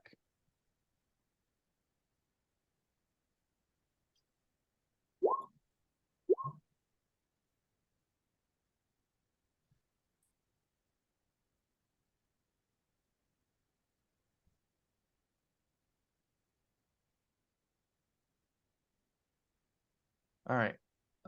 Melodia, I'm gonna send you a message.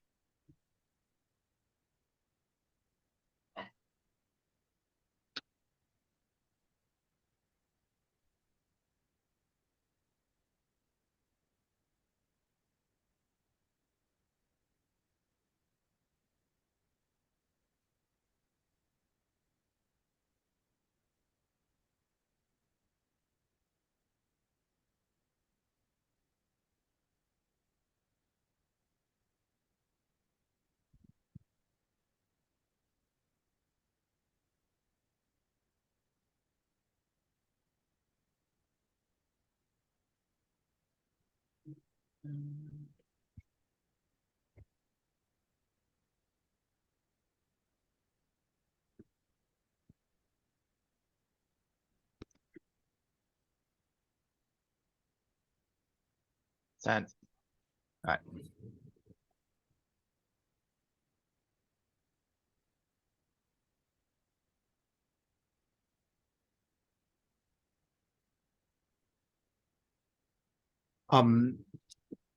I immediately tell everyone, duck, everyone scatter, take cover.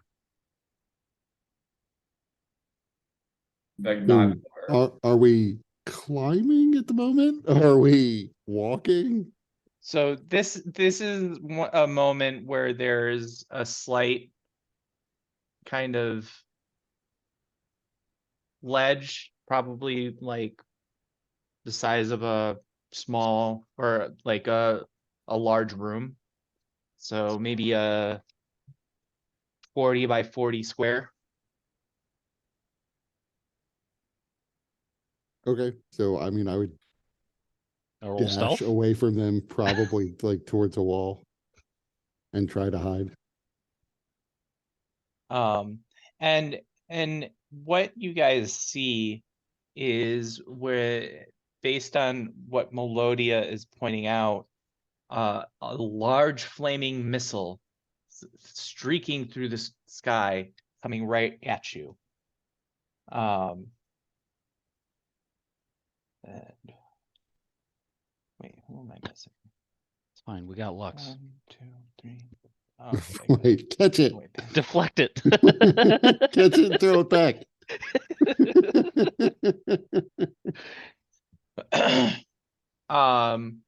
So it lands right in the middle of this platform, and immediately there's an explosion of fire. Everybody give me a dexterity saving throw. Oh, so we didn't have a chance to duck out of the way? No, not really. Melodia maybe. Ugh. No. Um,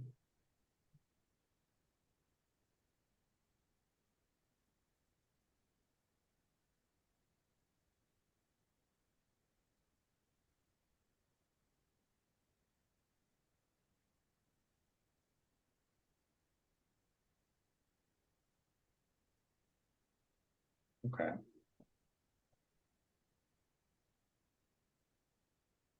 Okay, so Melodia failed.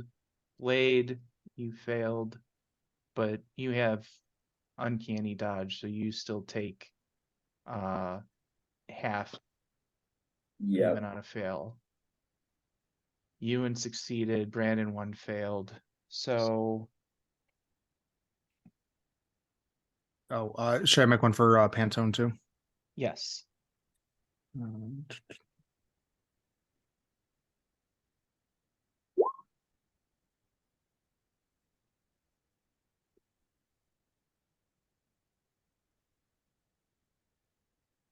All right, so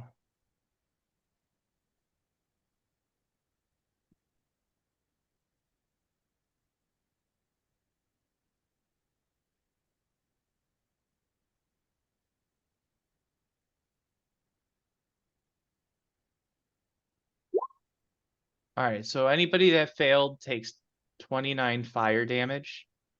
Anybody that succeeded takes 14 fire damage.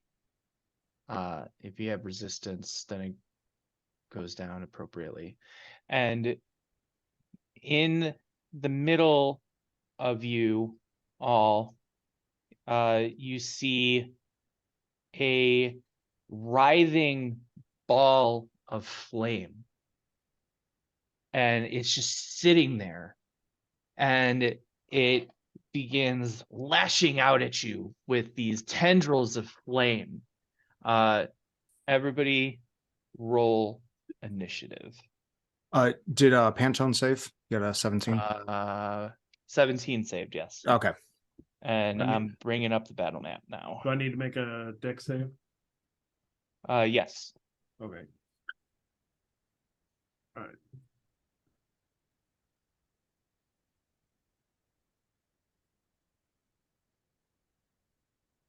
And let's see.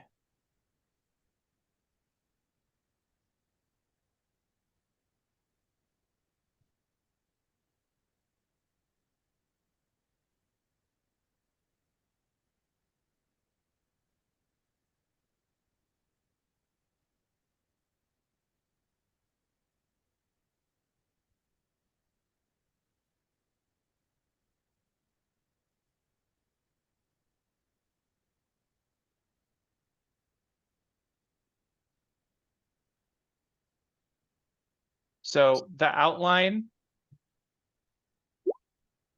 up here represents up towards the mountain. So this is like a wall of rock right here. Here represents a 20-foot drop to the ledge below on these sides. So what you appear to have in the midst of you all is it seems to be a living ball of fire. And So I don't know how much time we had to react, but I would have run in the direction of the wall when Melodia okay, said you to scatter. you can place your tokens where you feel appropriate. I just kind of put them randomly.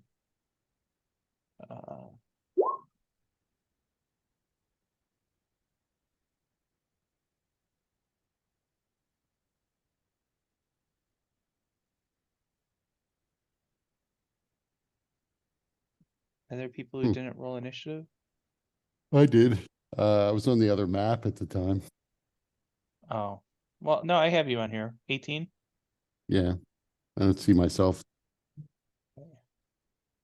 Wait, we got Melodia. 1, 2, 3, 4. Okay, we have everybody.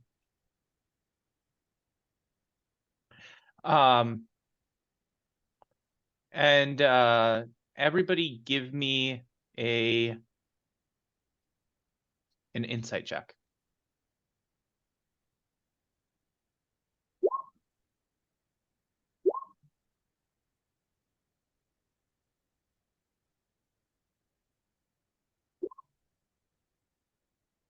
Okay. Blade, I'm gonna send you a message.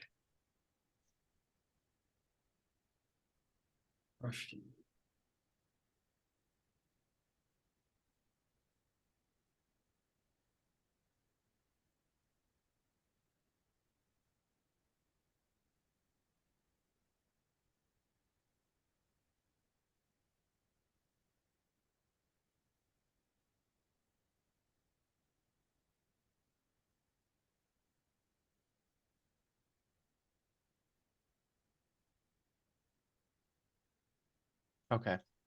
All right. So Melodia is up. Begnog on deck. Monster in the hole. Okay, as a I believe that's a bonus action. I'm gonna cast Hunter's Mark on it. So at this, And sorry, at the start. Yep.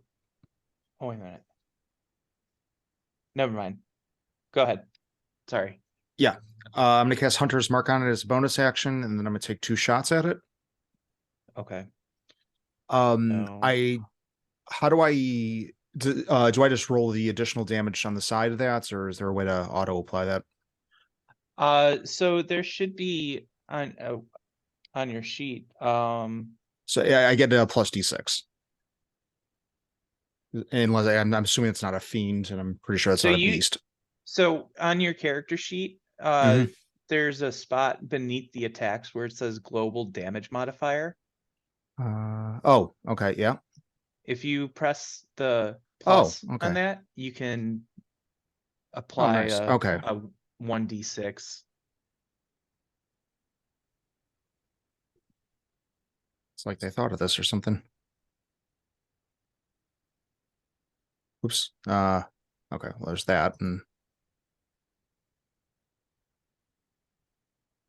then the second shot, and Alright, so the first one misses, the second one hits. Okay. Um.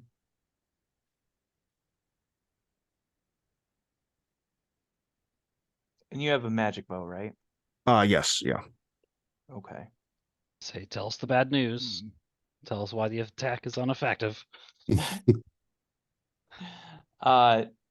No, the arrow plunges into the living ball of fire, but it immediately burns upon entering.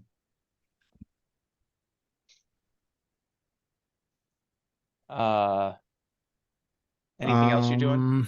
The initiative order doesn't seem to have been sorted.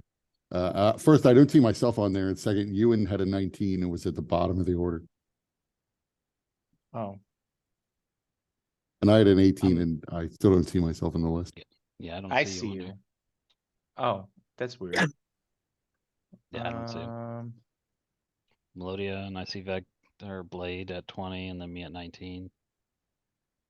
And then this, I'm assuming maybe a living spell, fireball or something. It's taken into account one of its legendary actions, just gonna remove brand right off the mountain. Right from the initiative, yeah.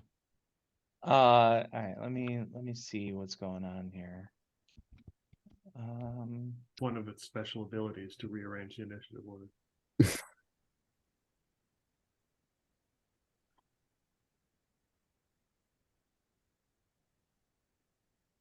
I mean, I see you on my tracker. I don't see you on the display tracker though. That's weird. I mean, I go right after Ewan, so we can, as long as I'm on your tracker, Yeah. I will try to remember. I mean, I'm gonna call it out anyway. So Melodia was up, Vegnog on deck, Ewan in the hole, and Melodia, where are you? Oh, and then Yeah, Pantone also, Yeah, right? Pantone's just gonna move right now. Okay. Where's Pantone going? 40, so that's 5, 10, 15, 20, 25, 30, 35, 40 up there. Okay. All right. Vegnog is up, Ewan on deck, Branded one in the hole. See, Vegnog is going to he's going to pull out his silver throwing dagger, and he is going to toss it or make a throwing range attack at this creature. Okay.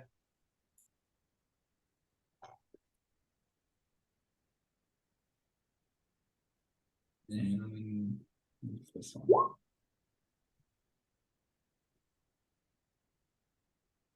All right, that's a hit. And this is the silvered one? The silver This one. magical, okay.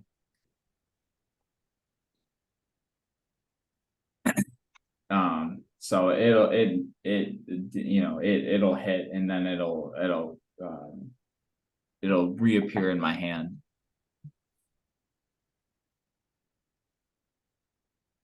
Okay. And then I'm gonna use my bonus action to do insightful fighting. Okay. Give me an insight check. Sight. Oh.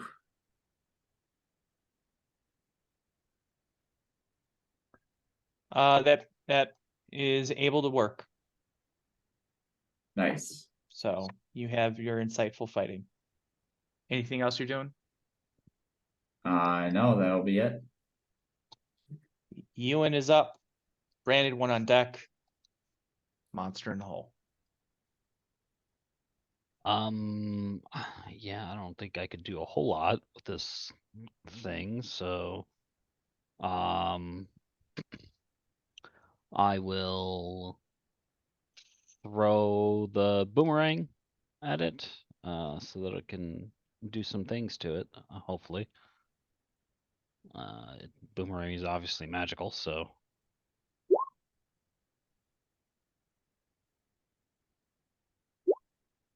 do 2 of those. All right, both of those hit. And then bonus action, I'm just gonna brace up. Okay. Get 15 temporary hit points. And I'll just kind of 14 like plus shift a little 12.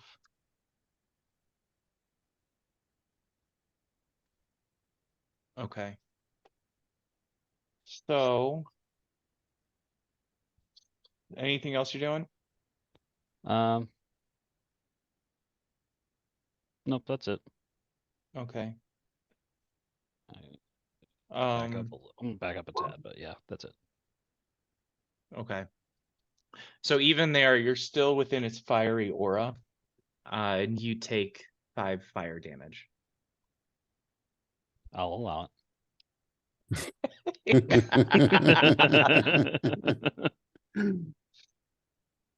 Branded 1. And So, Monster and Lux. question. How wide is a cone under your rules at the far end of it? Because the normal rule 5e is that it's basically half as wide as it is long. The 3.5 rule was it's exactly as wide as it was long. So a 30-foot cone would have had like a 30-foot fan under 3.5, but if it's a 15-foot fan under 5e. Really? I didn't know that they had changed that. Yeah, they say it's in the rules. They say a cone is half as wide at its far end as it is long. But I haven't actually had to use a cone spell.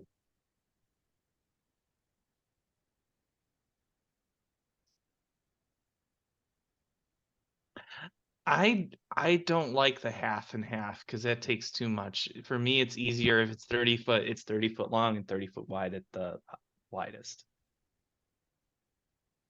To me, that feels more The fun. reason why I like it, I will say, is that I have always found the reason I've never had to use a cone spell is I've never been in a situation where I'm like, oh, I'm going to hit all my friends with this cone because it's so wide at the far end. Okay. Since that is the raw ruling, then note somewhere on your character sheet that cones for you will be treated that way. They may be treated differently for others. But yeah, so Right. we'll just set Right. that For precedent your enemies, character. obviously, the wider the better because they don't care. Right. But so in that case, I am going to use a spell that I've had prepared for a long time and was sort of waiting for this moment. Rhymes Binding Ice. But just at level 2. So it has to make a Constitution save.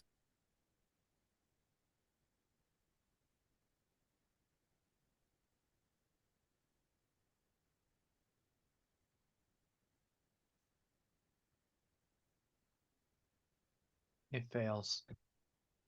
Don't use all of that. We're gonna need that for the Guardian or whatever the fuck it is. Unless this is it. Maybe this is it. I don't know. Yeah, that's Okay. probably not it. We're I not. wouldn't count on We it. are not. Yeah, we're not that lucky. Each creature, so it takes 3d8 cold damage.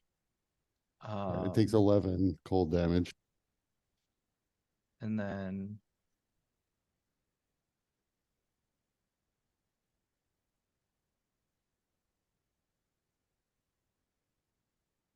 okay. So I'm gonna say because this thing is a giant ball of fire, the spell will work for this turn to reduce its damage or to reduce its speed to 0, but the heat is going to melt it by its next turn, and it will have movement then. Okay. So do I have any sense of how far I'd have to move to not be burned by this thing? You are fine where you are. Okay. I will still back up. Just to be safe. Okay.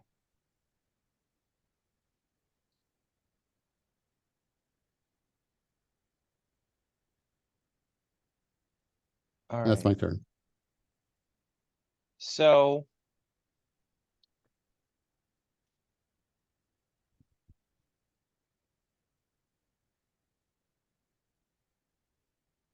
it is it writhes against this ice, this magical ice that somehow is not melting despite it being Fernia and being surrounding a giant ball of fire, and it is impeding its movement, and it begins to pulsate, and then it unleashes a fireball. So everybody within 20 feet. Who's within 20 feet?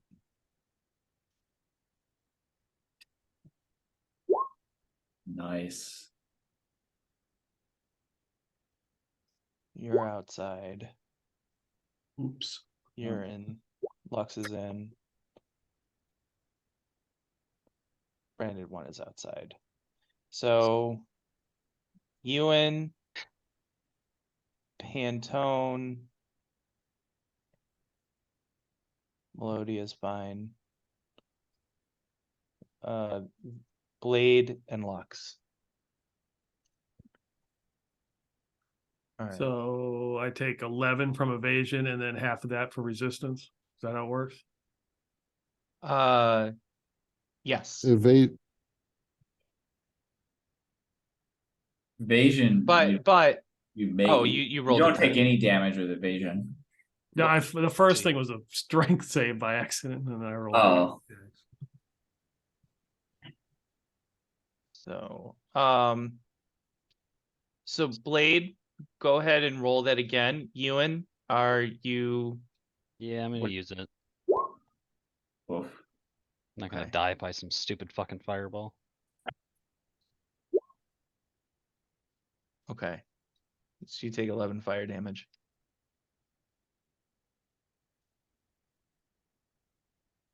Not confirmed.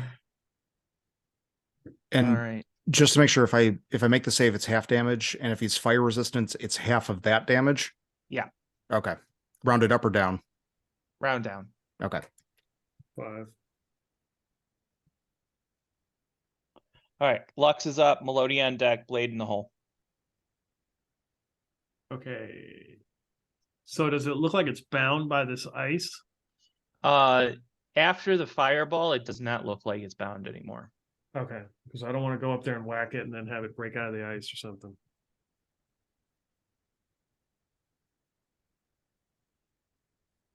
All right, I'm gonna attack with Morar.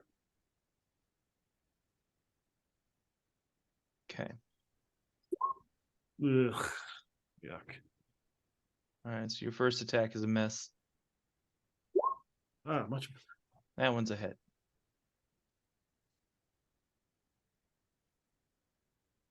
All right.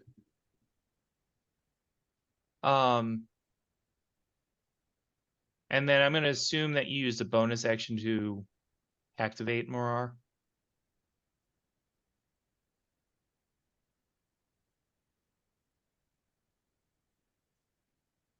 Well, I guess if the yeah, I'll use a bonus action. Okay.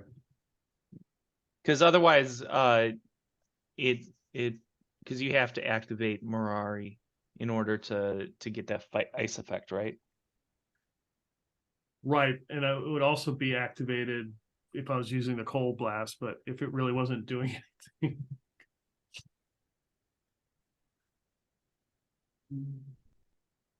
That's fine. All right. So that's 15 and 16, so it's 31. Oh, wait a minute. No, that first one missed. Okay. Anything else you're doing? No. All right. Melodia's up. Blade on deck. Ewan in the hole. I'm gonna scoot back here and take 2 more shots. Oh, Lux. Wait a minute. So you struck the thing. Sorry. No, that's right. So you take 3 fire damage for the successful strike, Okay, so 1. and And then also because you're within its aura of fire, you take another 1 damage. Do temporary hit points go away after a long rest? They do. Yes. Oh man, tell you. Stack them, take them away. All right, Melodia, you're up. Blade on deck. Uh, You in the hole. Shot 1. And then Hunter's Mark. Okay. And then shot 2. And Hunter's Mark. All right. Both hit. And then Pantone is going to run up or fly up and bites.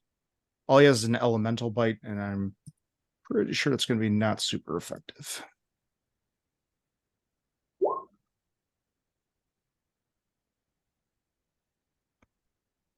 So the fire damage actually seems to heal Shit. the Okay. creature. Okay.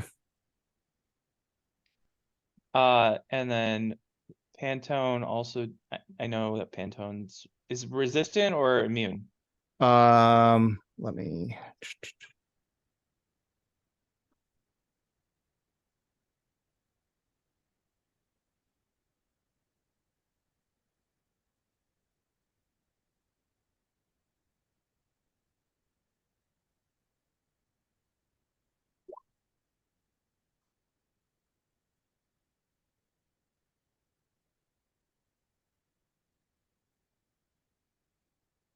It's not that one. Uh,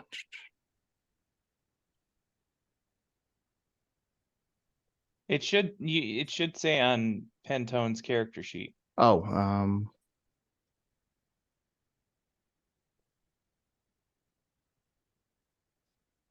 oh, a French word.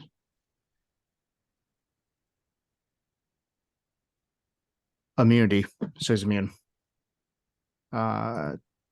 Okay. So Pantone doesn't take any damage then. Anything else you're doing? Nope, that is everything. All right. Blade, you're up. Ewan on deck. Brand in the hole.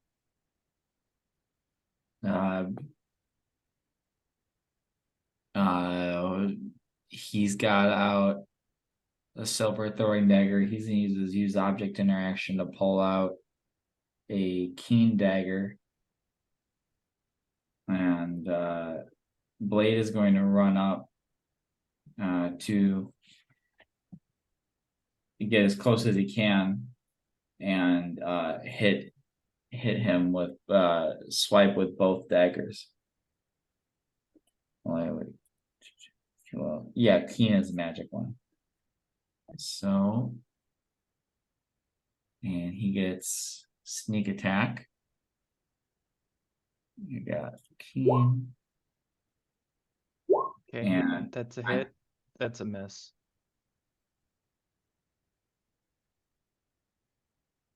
so yeah, that is 8 piercing. Now, and then we have sneak attack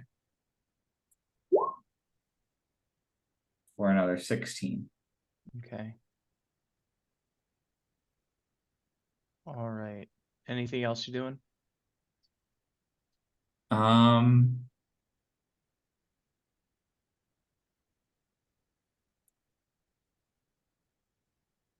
No. Okay. So for the successful hit, you take 5 fire damage, which I know you're resistant to. And for being within its area, you take 1. Fire. Yeah. Okay.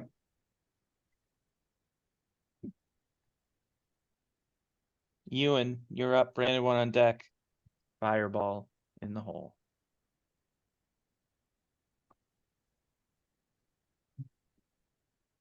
I guess I'll back up a tad here. I was trying to look for the range on the boomerang though. Oh yeah, 60 feet. Yeah, there we go. Yeah, so I'll back up here Get a little space. Throw that boomerang a couple times.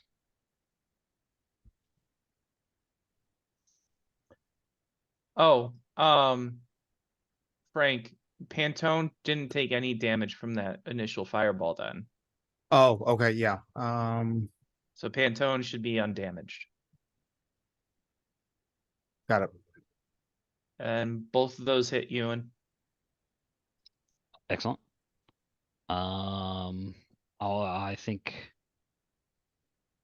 because I can't really do any bonus action attacks from back here, so I'll just yeah, I'll brace up again since fireball ate through some of my temp hit points or all So of it. you braced up before, but Mhm. did you activate your boomerang?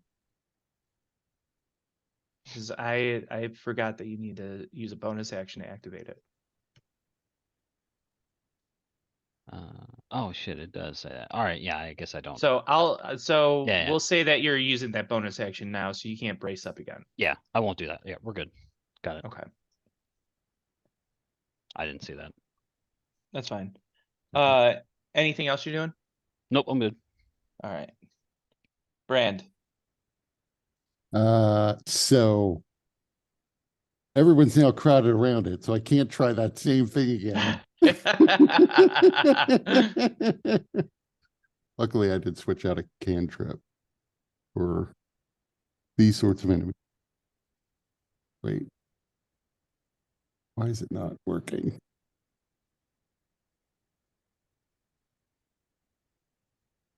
So I Yeah. took Ray of Frost, but apparently it's not letting me actually cast it. And I don't know why. Yeah, your character sheet always takes forever to load for me. I don't know what's going on with it. Maybe it's all the spells. That could be it. But I mean, my other spells work much faster than Ray of Frost, which is just sitting there not doing anything when I click on it. All right. Well, just make do you have another cantrip attack? We can just replace it. Yeah, sure. Okay. This is the same damage too. It's just Cold instead of radiant. yep. Okay. And it's slowed That's by 10 feet. excellent. Anything else you doing? No, that's it. Okay. So monsters up, Lux on deck, Melodia in the hole. So it is going to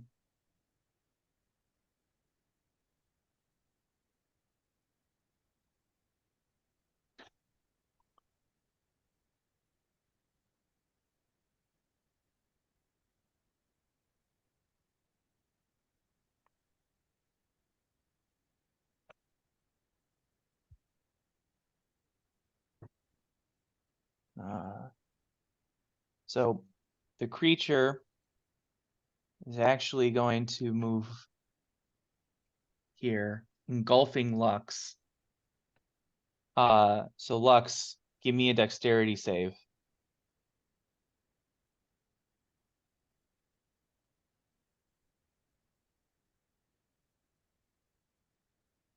It takes damage.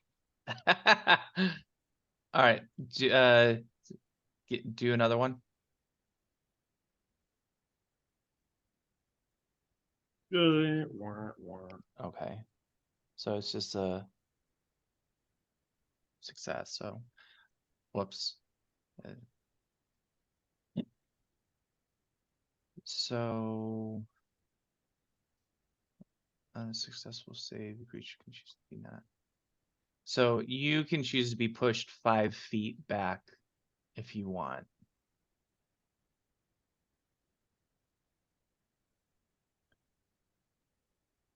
Otherwise, you'll take that damage. So I'm not engulfed in it. Yeah. Alright. And then it's going to do the same thing to Vegnog, since it's not working against the other one. So Vegnog, give me a dexterity save.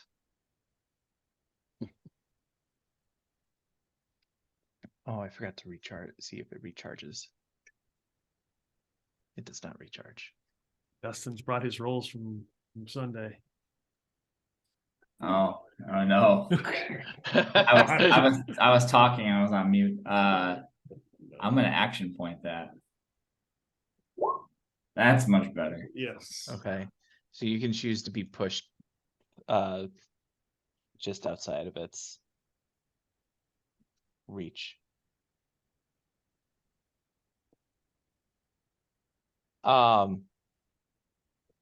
And it is looking very frustrated right now. But it did move outside of Lux's attack threat. So you can make an attack of opportunity if you want, Lux. Hell yeah. Marar. How would we know if it looks frustrated? No, you can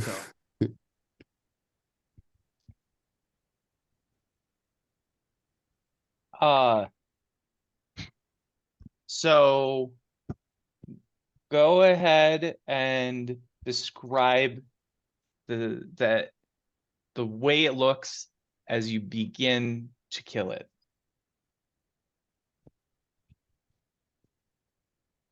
So, begin to kill it, or did I kill it? Like, what is it? What do you imagine it looks like when you kill it? So it begins to roll over Lux, and Lux kind of jumps up, back out of the way, and like she's smoking, and her cloak is singed a little bit, and then it begins to roll towards Vegnog, and she takes out Marar and like swings. Looks like it like goes right through it, and then all of a sudden it just goes, and it just looks like ash and stuff falling to the ground, and the fire creature's essence is absorbed into Marar, and you can see it go into Lux. And If it's as dead, as that essence goes into Lux, the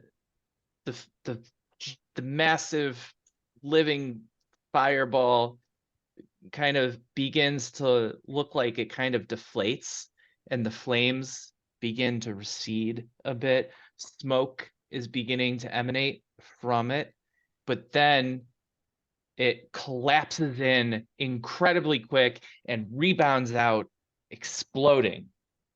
okay. Explosion upon death.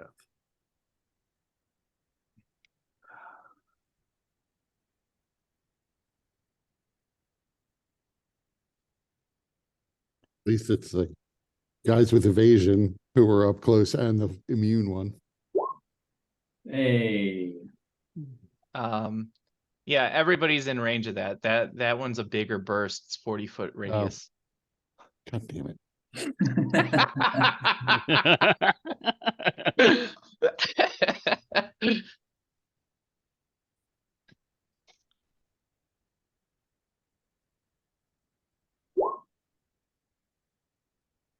40-foot centered where? And I guess I am in it, huh?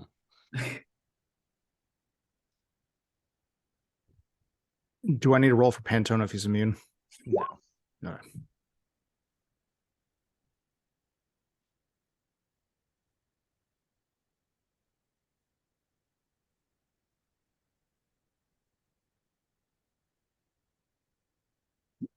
All right. So 29 damage if you fail, 14 if you succeed, and then reduced by appropriate resistance if you're resistant.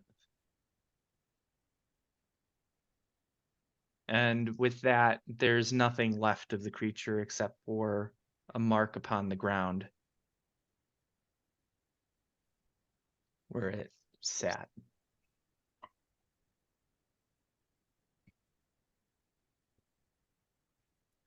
Son of a bitch.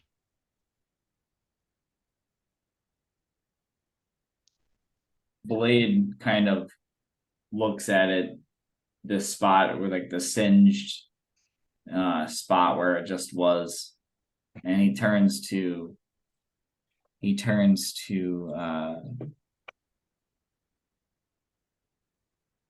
Brandon one and then Melodia. I think it was your talking and yelling that must have drew the attention of this creature.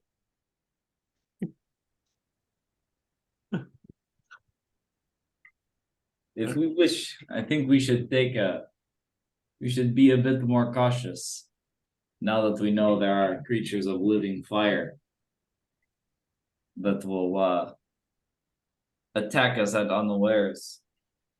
I wouldn't have to talk so much if you knew how to climb over obstacles. You climb obstacles like old people fuck.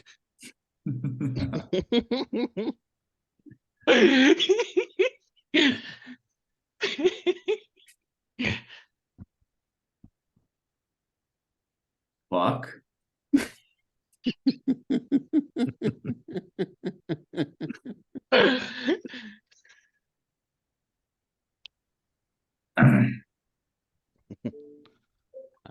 Let me tell you, that's a sight to walk in on accident. I tell you.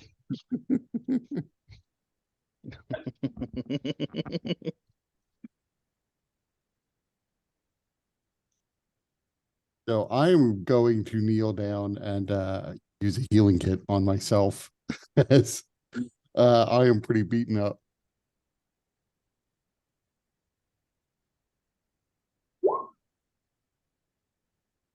That's used as a short rest, right? So are you guys taking a short It's rest then? no, it's Or- once per short rest, but Oh, it's okay. it's an action to use. Okay. Thanks for reminding me. So if anyone else needs some healing, I can do that without. Solomon bought an absurd number of healers kits, so we're actually pretty good on those. That thing nearly brought me down to half life, so You get 8 plus 9, 17 hit points back. it's helpful. My token isn't reflecting it, like the little HP and stuff, but not on my screen at least.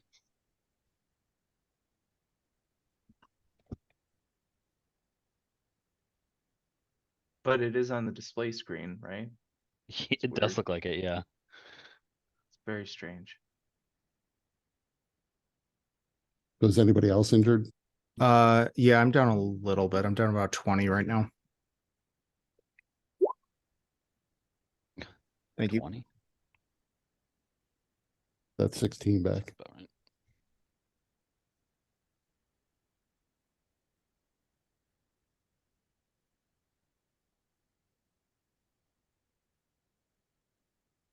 Anybody else doing anything before you begin resuming the climb? I'm assuming my arrows I shot into the flaming sphere are gone, right? Yeah. My wooden arrows didn't survive. Okay. No. I'm gonna go ahead and brace up now, Okay. just so that I'm ready.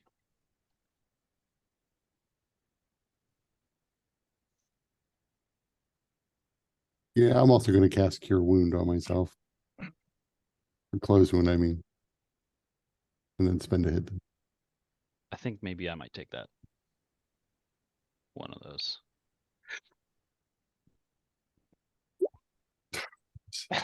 I'll do that again.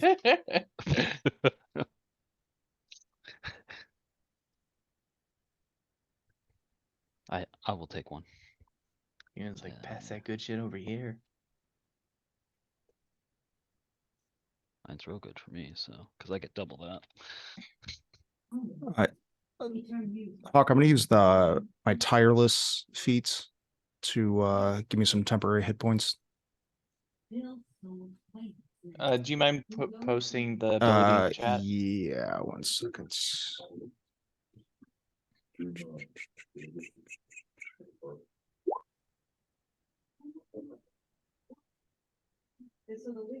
Okay. Do I just use like the dice roller up here at the top? Or is there Yeah, you just roll Okay. a d8. my 7 plus my wisdom?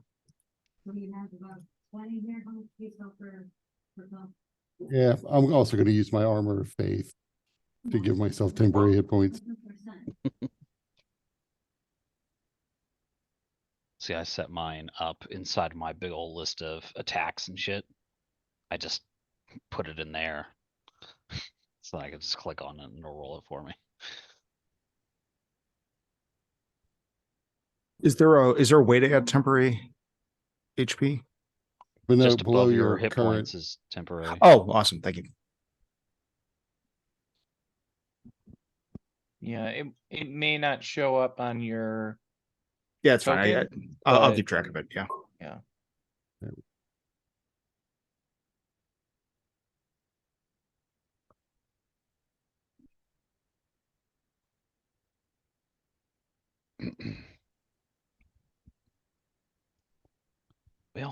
Well, that was well, annoying.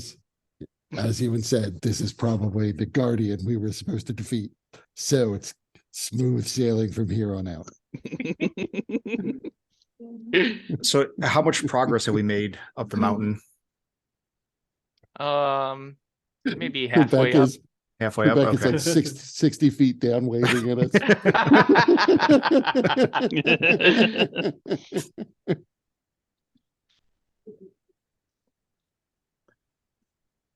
All right. Anybody doing anything before proceeding? Nope. Blade's ready. Okay.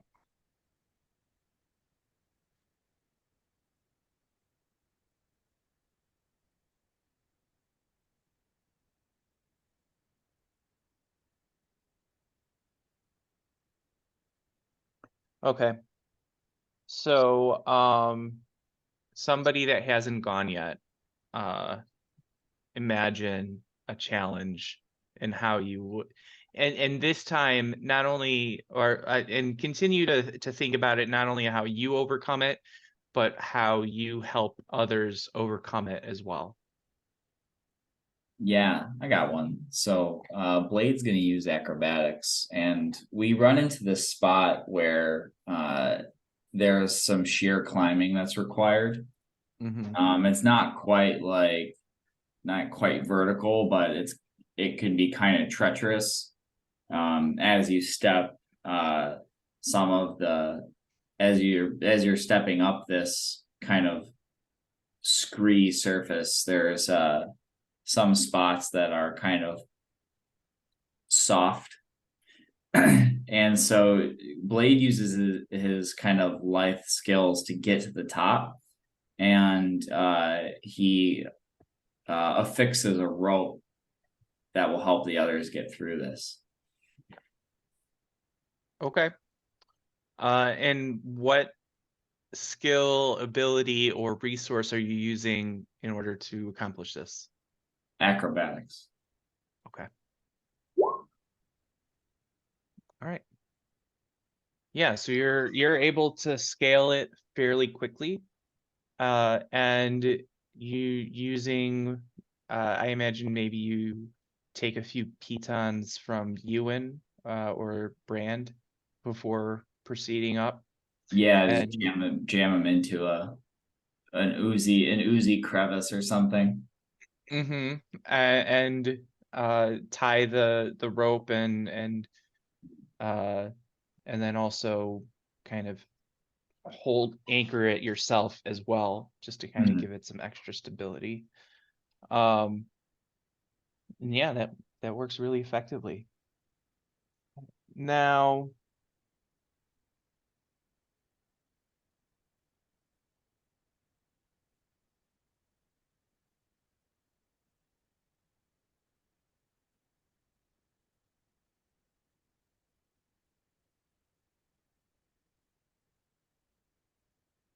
So as you get to this section, where Blade has helped everybody get up, as the last person is being helped up by Blade, each of you begins.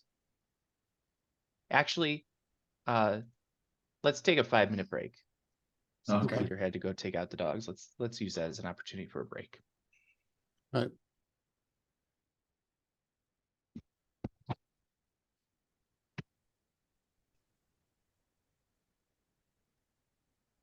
So,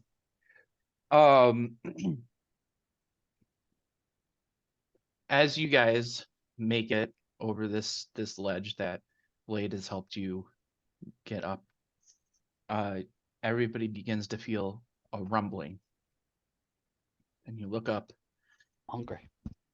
and there is an avalanche. You This have motherfucker would. 1 round to prepare before it's upon you. Is there So- anything that any of you do in preparation for this? An avalanche of what? Valid question. That's a very important question. It An is- avalanche of what? And like, what's our situation? Like, are we on flat ground again, or? Yeah, so you're on flat ground. There is a wall up where you can press yourself against. The avalanche looks to be a mix of stone, scab, boulders, and pus. It's likely that there was some kind of geyser that shot up with more force than the one that Blade encountered, which dispersed some of the formations of the scab itself, and now are falling towards you. Us geysers. Worst.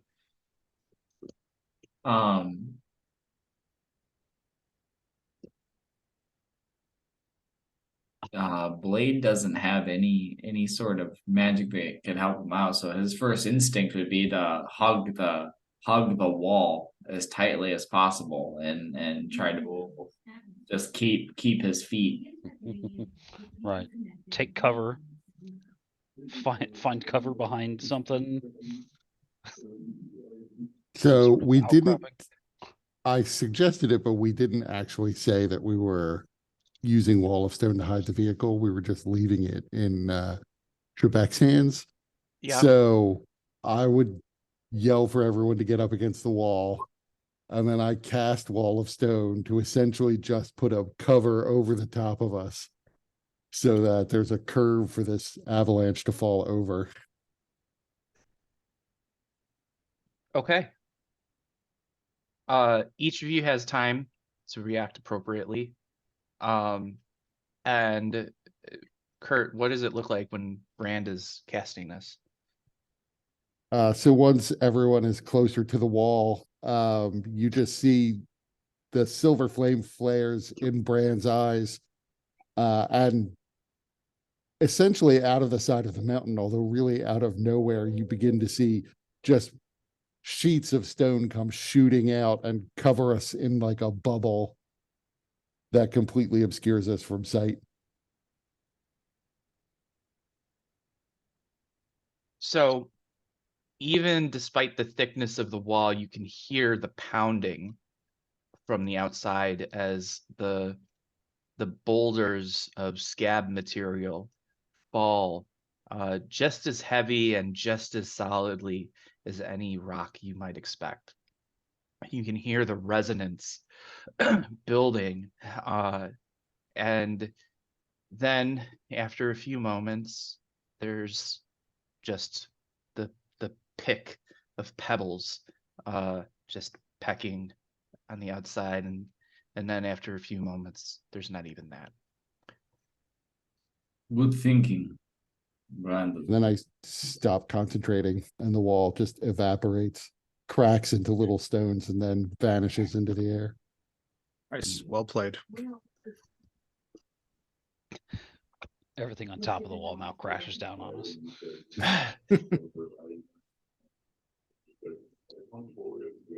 So about an hour has passed. So Brandon, Ewan, give me con saves.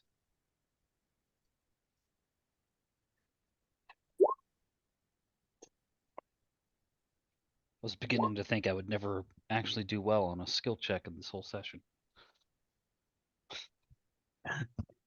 Skill or save for that fucking matter. All right. So we have Lux, Lux and Ewan still to go. So which one wants to go next in imagining a challenge and using a skill that will help the others that hasn't already been used? I kind of just imagined a section of the climb where it's a little more sheer, perhaps. And then I use my athleticism to be a solid anchor for the group as they climb up that section of the wall. That's basically what Blade did the last round. Yeah, because I used acrobatics. He found a place to anchor a piton. I am the anchor. Well, he was also anchoring it, but it's too similar. Can you think of something slightly different? You want me to go and then, or not? I don't know.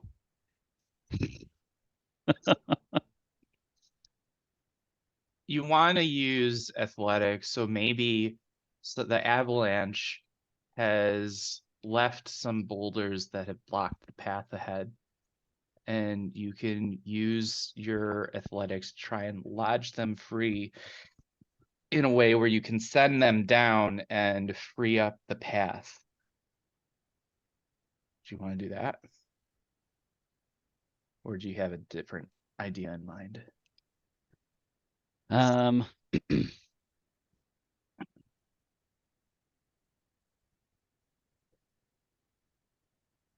Look through the skills, see if there's. Yeah, I mean, athletics is the best thing I got. So, yeah, I mean, removing obstacles physically completely would be the best thing. Okay. Actual obstacles, not just like terrain, just diversion away from around a thing. Just I'll just fucking get it out of the way. It's gonna be quicker if Okay. I can. Okay. Or it could be like we hit a chasm that we can't climb across. We actually have to leap across. And you essentially just fastball specialize as we go. That's entirely unnecessary. Lux can just leap across and anchor the rope over there. There's no chasm too far, too wide. Yeah, but it's not as cool as being thrown over.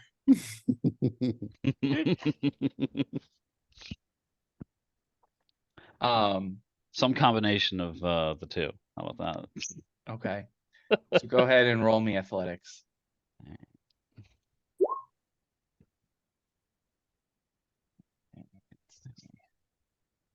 That's what we get.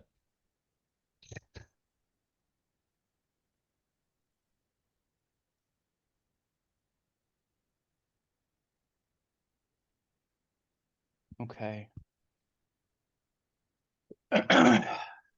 So you're able to dislodge some of the obstruction, but you're not 100% effective.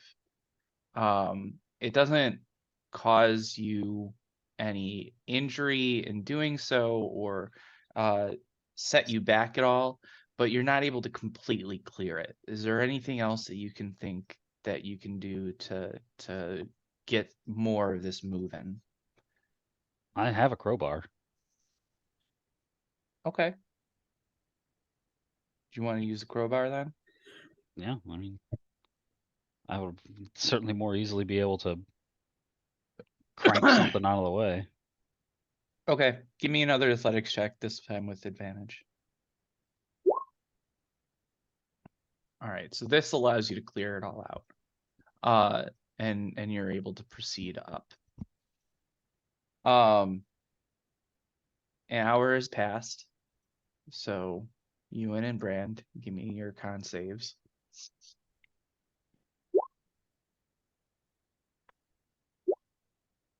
Okay, still good.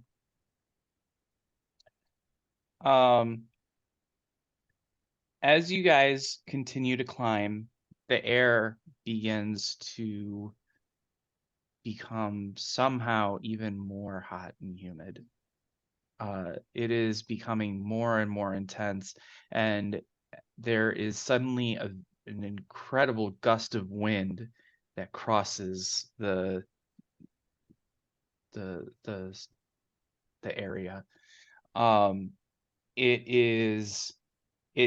It's so intense, and it's carrying so much toxic fumes with it that it begins stinging your eyes and it burns your nose. You can even taste it, and it's almost just too much to bear.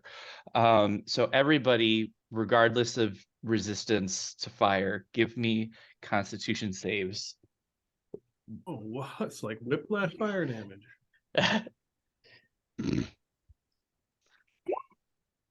Wow. For a straight up 16 die me. roll. That ain't bad. Do you need me? Do you need Pantone to make one? Yes.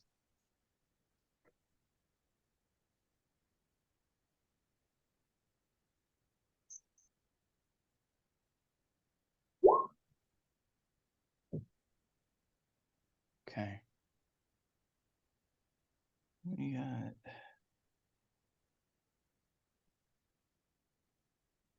All right, so everybody succeeds. And finally, we have Lux. So far we've had some sort of fireball come out of this mountain of pus, an avalanche, and a gust of wind, right? Yep. So from the essence of the fireball, Lux is beginning to gain sort of insight into this mountain is more like this mountain of pus is more like some sort of living thing. And she begins to anticipate that there's going to be a huge cave in, like basically the ground is going to fall in, and leads the group around it. Okay. And so what do you want to use to Insight.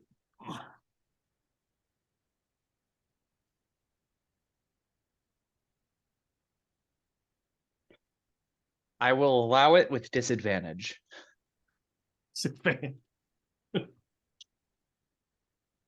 I mean, I could just say acrobatics. Blade already used acrobatics. Yeah, I know. Okay. How about Perception. stealth?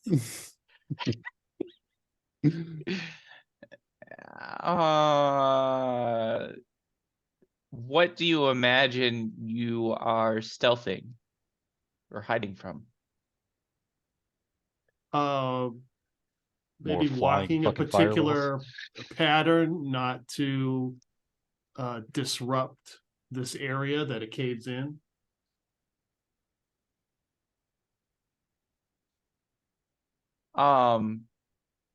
So what senses are you anticipating that you're hiding from?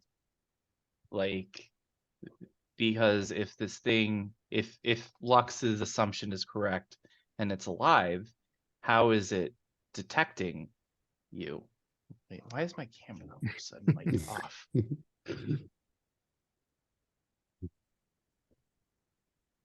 Maybe just the pattern we're walking in. Maybe we're treading over the same ground. and becoming obvious in the way we're moving. Maybe there's an obvious path, and that path is just worn, or and we're taking a different path. I would allow investigation for that. Sure. Let's okay. It's either that or take insight at disadvantage, right? Yeah. Investigation at a 0, sure. 12, thank God it wasn't disadvantage. The whole party got deceived.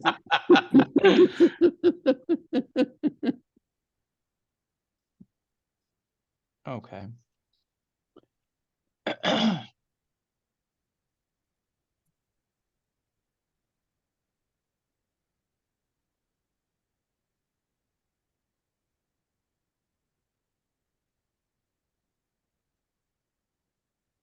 Okay. Give me a Constitution saving throw. Okay. So you believe you've mapped out pattern. And you're using this the pattern making skills in your mind to try and foresee what's coming next, assuming this thing is a living creature and somehow sensing your presence and defending against it. And so you find a spot of ground that you feel may be dangerous. And so you try to convince everybody to lead them in a slightly different direction that's less convenient, but you believe to be more safe. As you do so, you actually find yourself, one of your feet falling, and you trip as the very thing that you were trying to avoid manifests. And you begin to fall into this hole that is opened up beneath one of your feet. Now you could still catch yourself potentially, but as you do, there's also boiling liquid that shoots up, and you manage to avoid it getting into your face, your nose or eyes or anything like that, but it's still, you feel the bubbling heat of it. Now if it weren't for your resistance to fire, it probably would be fairly painful and damaging, but at the moment it's just incredibly uncomfortable. So go ahead and give me an acrobatics check to see how you deal with the situation. Action point. Okay.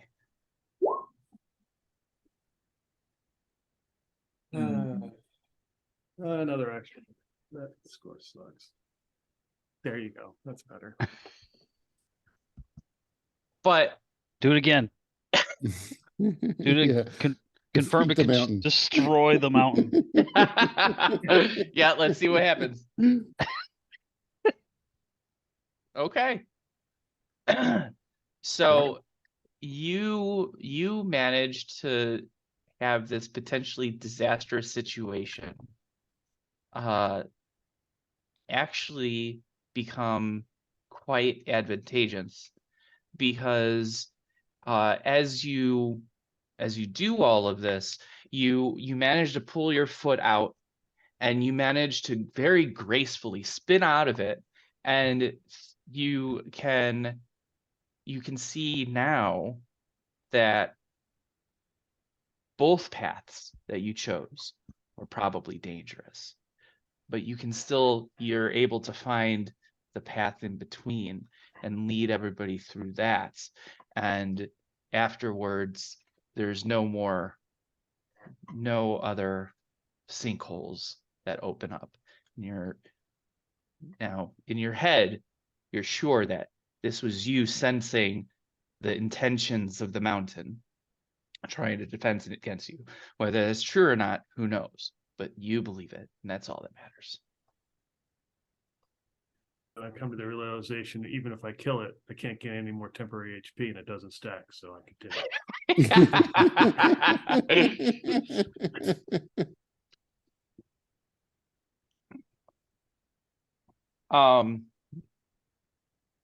Additionally, out of the corner of your eye, from your graceful exits from the potential sinkhole, you see something of interest.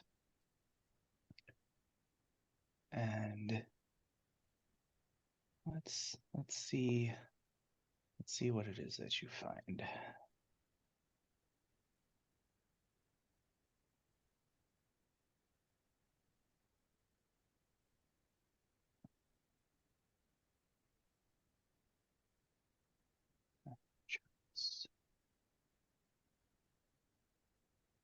Roll a percentile, Peter.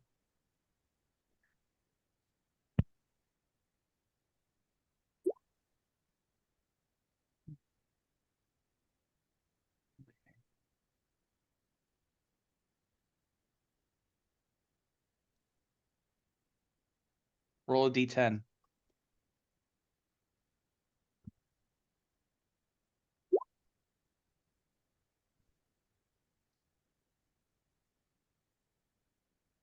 Roll a d6.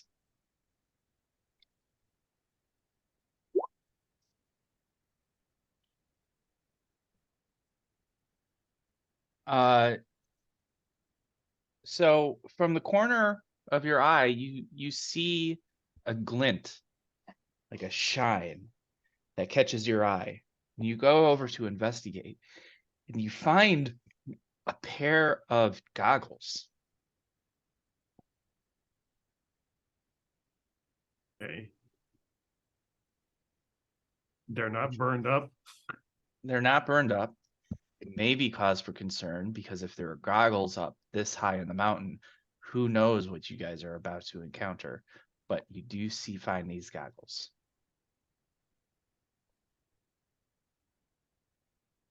I'm gonna take a guess that they're probably magical since they've survived up here. Does it look like they have any damage to them? No, they're pristine.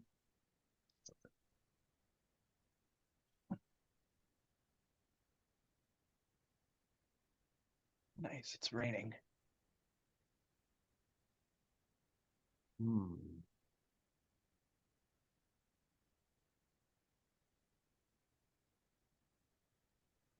I'm going to show them to the branded one to see if he may be able to identify them. Found these goggles. I would take a look at them. Okay. You are probably about 60% sure they're magical, but you can't tell for certain unless you use something like detect magic.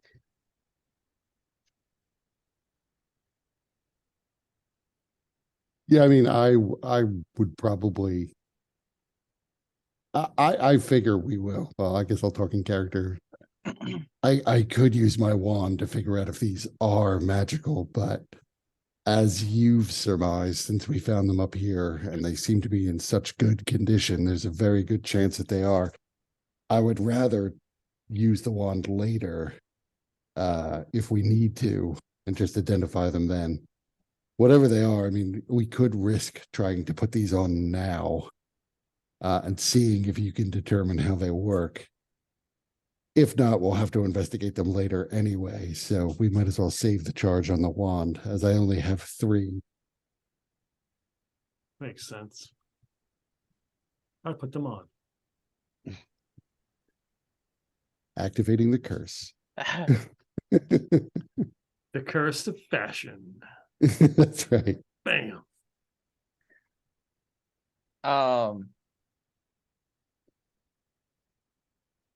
Check something. I have dwarf vision now. Everyone looks like a dwarf. I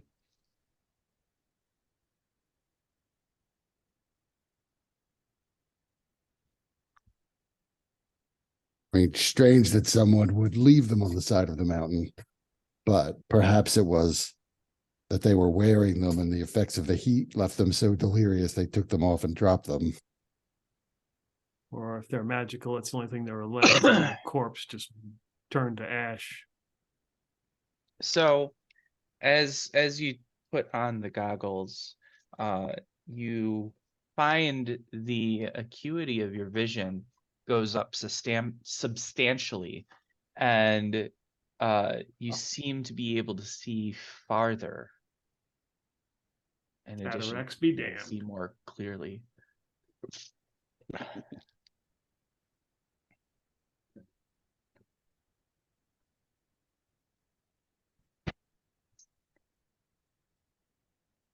So,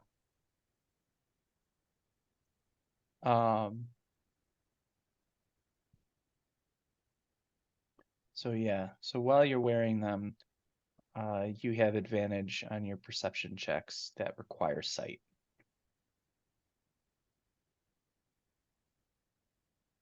Okay. I feel as though I understand the mountain now. And it's gifted me something. Come to an accord of sorts.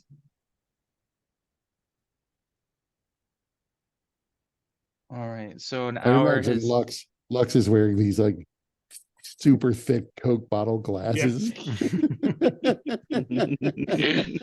Her giant eyes behind them.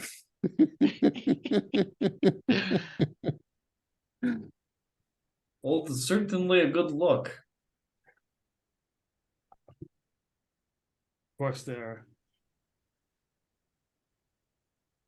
all right. An hour has passed, so Ewan and Brand roll me con saves.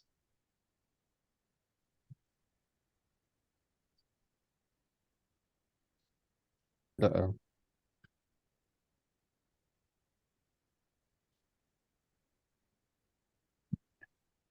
Nothing I can do about it. I mean, I have an action point, but I'm saving that. One level of exhaustion is not worth it.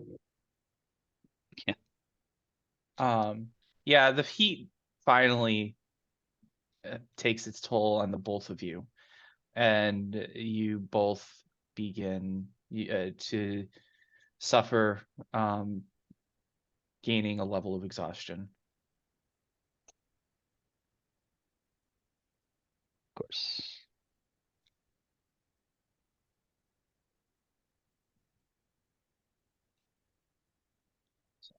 Just tracking that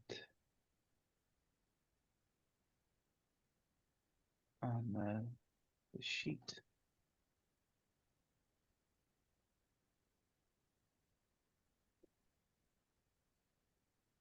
And then you guys come to a point that is fairly close to the top. But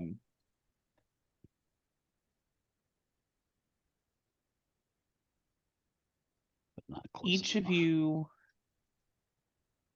you give me a wisdom saving throw. Uh-oh.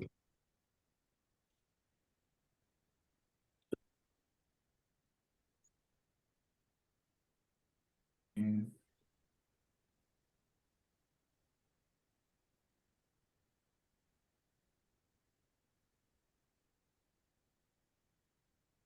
Okay.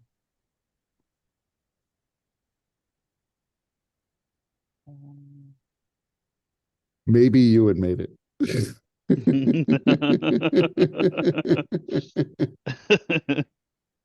Oh boy.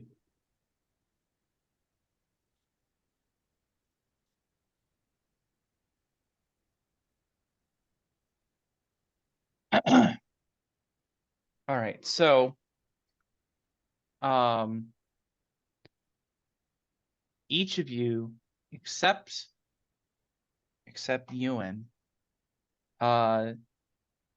begin to and let me show you guys where you're at.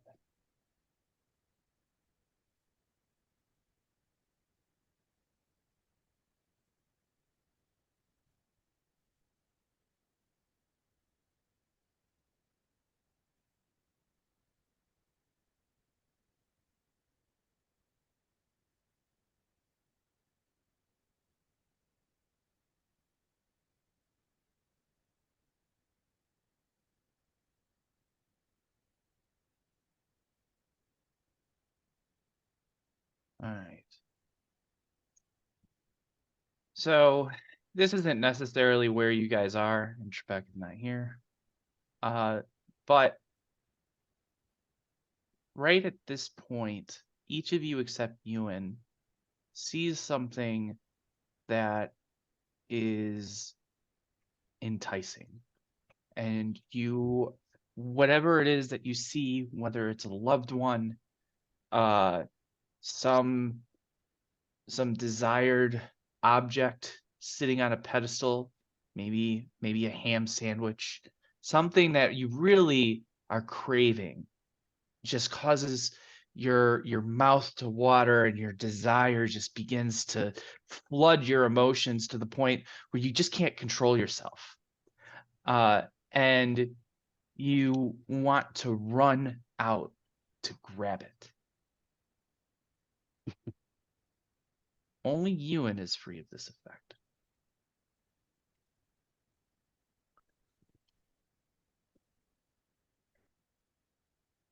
Well, I don't know what everybody's doing right now, so Yeah, well, I'm We're just running out to walking. grab it.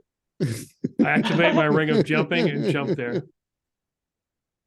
everybody just takes off. Like, what are you guys doing? Yeah, I just like look behind. So, did I miss something? What the hell? and I run out that much faster, afraid that Lux is going to steal this obviously magical silver crown wreathed in silver flames that is clearly supposed to be on my head. Yeah, what do the rest of you see? Pantone as well. Oh yeah, yeah.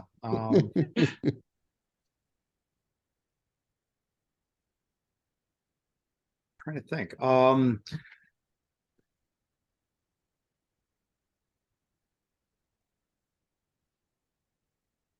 I'd say a shiny new glistening bow for Melodia.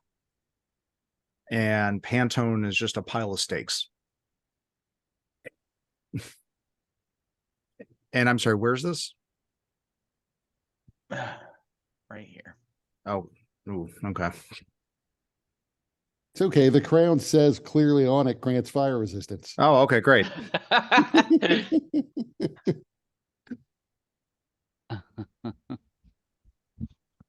Lux, So what roll do you see? initiative. In a minute. Maybe. I just want that crown so bad. So what does Lux see? What does Blade Solomon sitting there. see?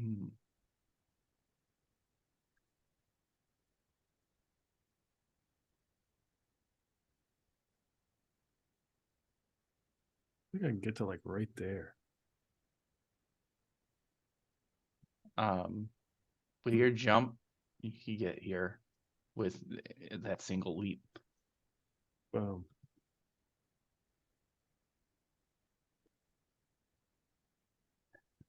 Now, are you running out into it? It seems like it's fairly shallow.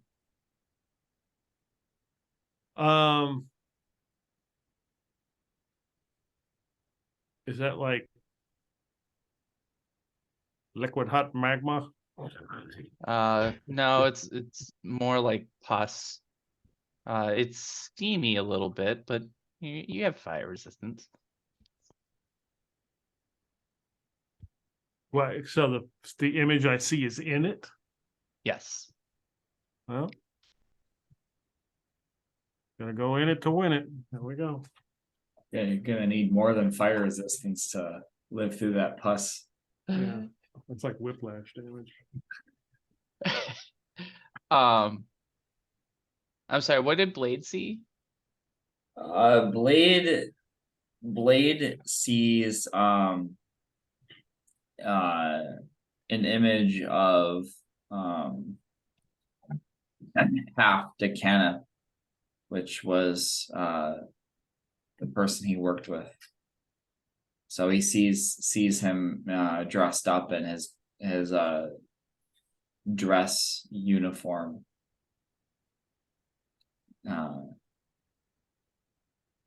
Their equivalent of the blues, and he's just kind of looking off into the distance, and it makes Blade do a double take.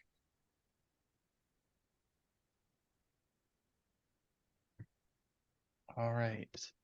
So I don't think anybody's faster than Lux unless people are going to be using like some other resource to get close a distance. I used my full speed.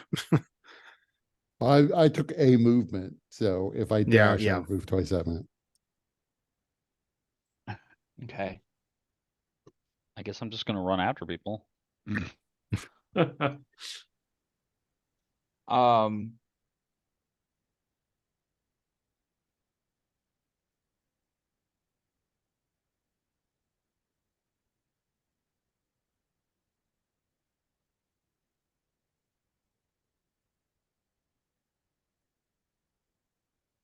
So as you reach out, Lux, to Solomon, standing there in this strange place with that smile on his face that you missed so dearly. It's like a crazy now. You go to embrace him or whatever you would have done, maybe punch him in the arm or something, like and as you do, suddenly, and Ewan, you see this first, there is this viscous liquid that lashes out and wraps around Lux, sticking close to her skin and enveloping her. Because you went over to it willingly, you're not going to get the save, but this is the ability. Oh, okay. Viscous suffocation. Nice. And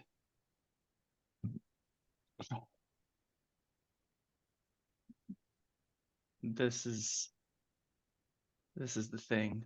Hmm. Doesn't look great. At that point, everybody snaps out of it. As you realize what's going on, and we can roll initiative.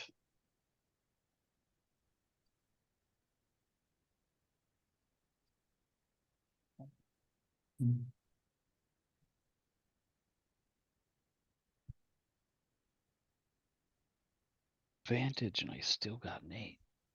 Amazing.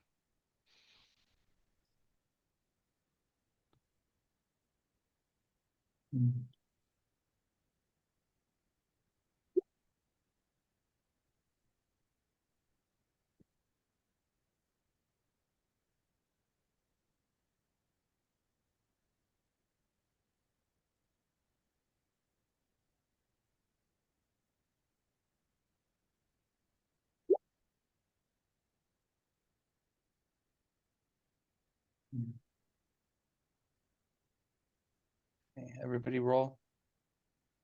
Yep. Yep. All right. So, okay.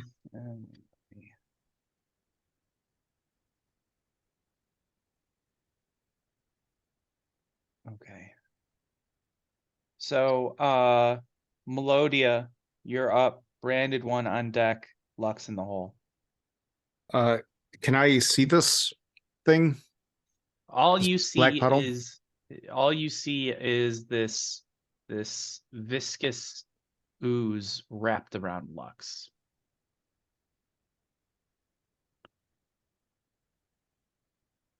And if you look closely, the ooze has a face, and it kind of moves around Lux's body, repositioning itself all over as it continues to worm its way across her flesh and devouring it in its acid. Okay. I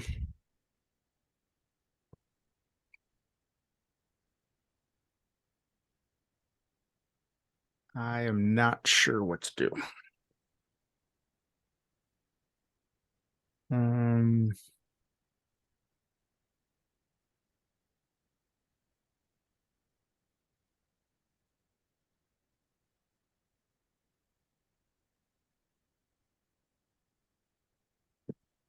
Do you want me to come back to you? Yeah, give me a minute. All right. Yeah, Branded- I'll delay my turn. Okay. Branded one, you're up. Lux on deck, monster in the hole. So just taking a look at my spells to see if there's anything more clever I can do than just attack it. Since at this point, I wouldn't assume that I am aware that if I attack it, I also divide the damage between Lux and the creature. I mean, it's a safe bet. You But would also guess if don't- you would guess, since it's attached to her, that anytime anything that you do to it is also going to potentially harm Lux.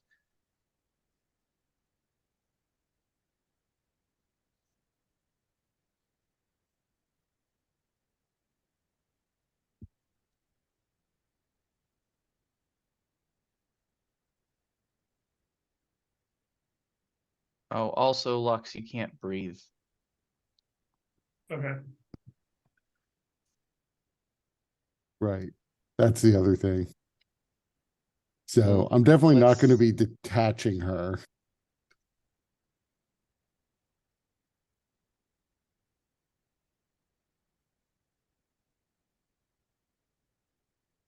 So the best thing I can think to do is sort of give her the ability.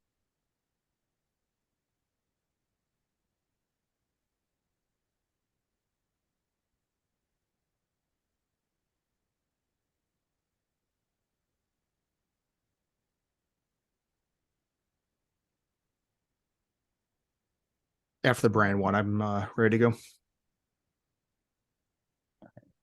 Sorry, Brand, what are you doing?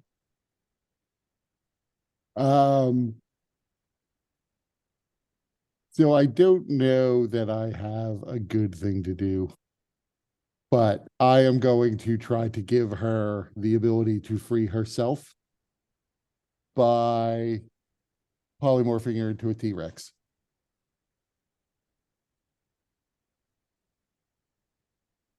Okay.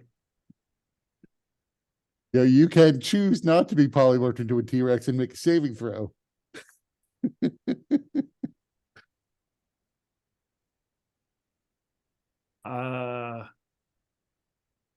But it's a strength check to break free. And So my I was strength trying to- sucks. And the T-Rex's strength is pretty good. And just imagine a long jumping Tyrannosaurus Rex. Here you go. Terrifying. That's a So- force to be reckoned with. Although your intelligence is also like 2, so Right. And additionally, a T-Rex doesn't seem like, even though it has a strength, it doesn't seem like it has the equipment to tear it off. It's just I big. mean, yeah, it's just big. I think that's the goal here.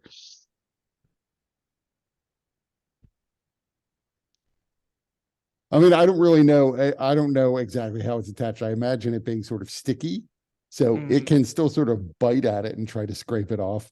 Otherwise, it's not much different than grabbing it with your hands. Like it might stick to whatever you touch it with.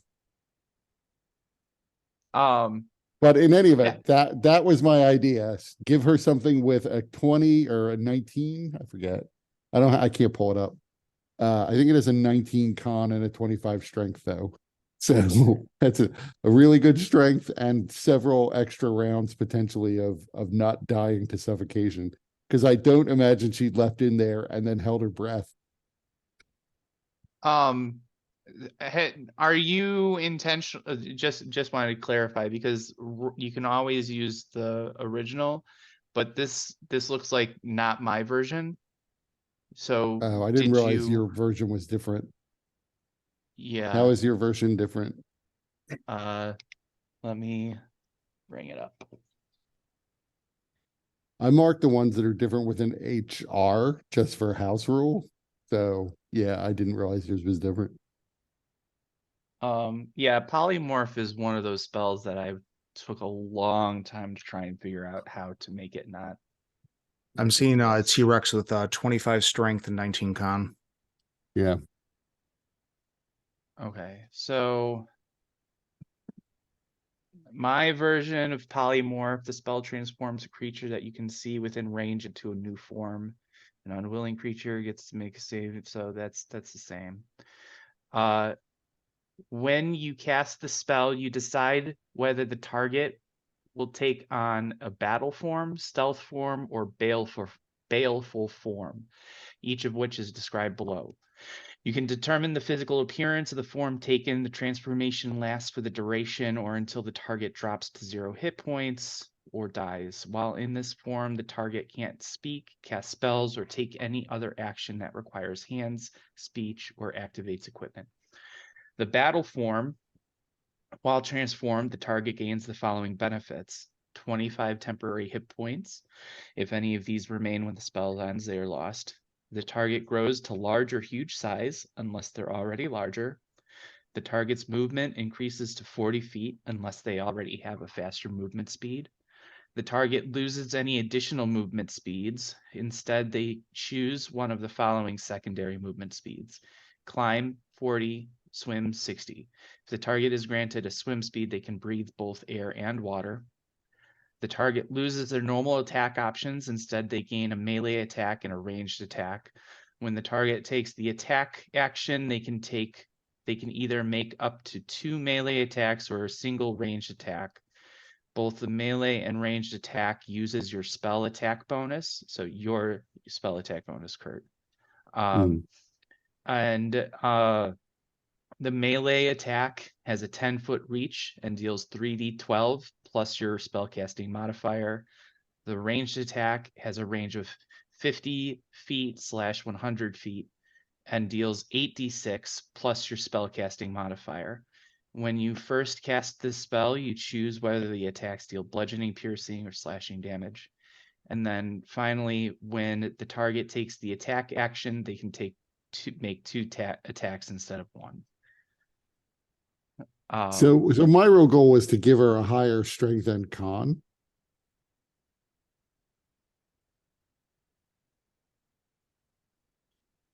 Okay. So of those three, it kind of sounds like the battle form would have that. So the polymorph spell doesn't change their strength statistic. It mainly replaces their attack bonus with your spellcasting modifier. I'm already seeing some things that I don't quite understand with this, but either way, you're welcome to choose my version or the raw, but once you make that choice, that we're gonna stay with that consistently. Okay, I'll stick with the raw version of this spell then. Okay. And I'm gonna put it in the chat just so that people can read it too, what the spell does.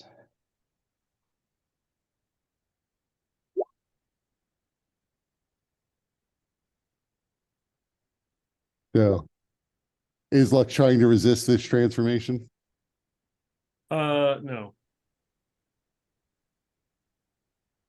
Okay. So Lux, you become a T-Rex. Right. Additionally, it doesn't necessarily have to be a T-Rex. It can be something else, but with the stats of a T-Rex. Mhm. So if you want to decide that, Kurt, you can too.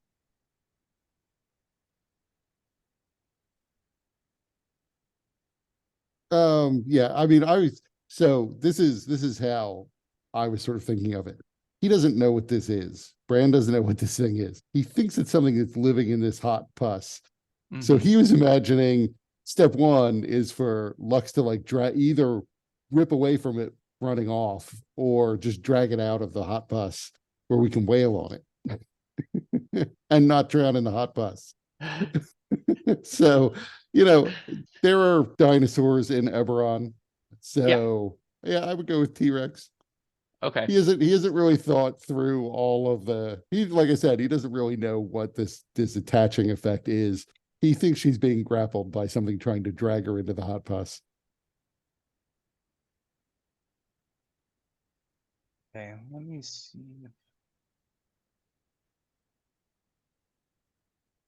Okay.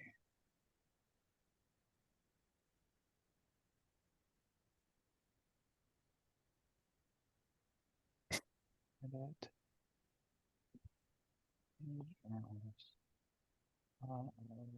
Lux.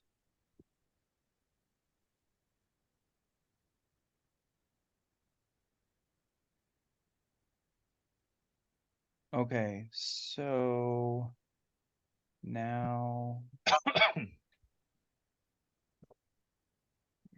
where? Okay, so Peter, at the Mm. top of the journal now for you, you should be able to see Tyrannosaurus Rex. Do you see that? Um.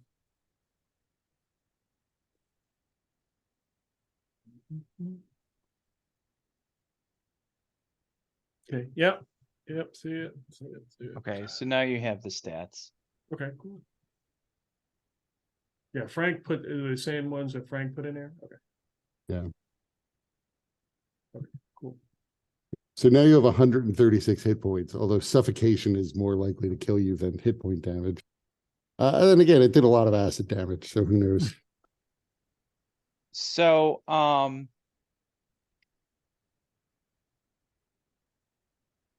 just looking at the time, because I'm realizing it is late.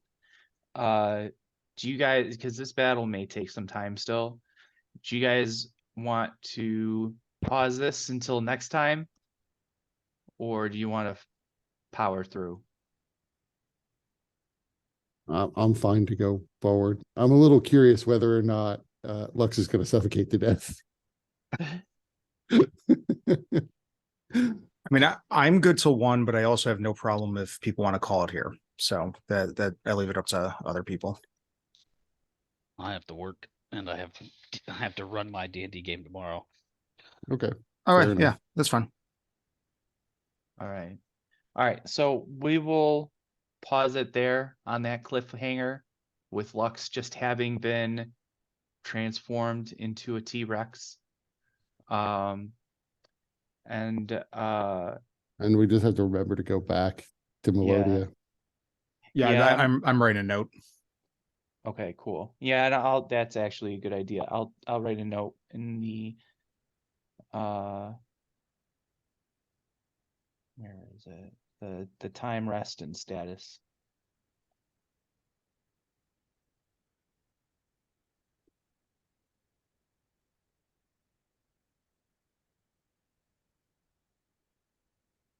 So basically, I have to make a strength check to get rid of the suffocation, and then a second one to not limit my speed, and the third I'm removed. So I have to just make successful checks if I want to get it off of me. Yes. Okay.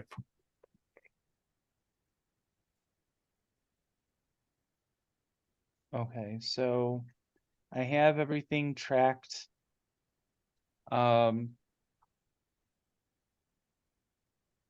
So yeah.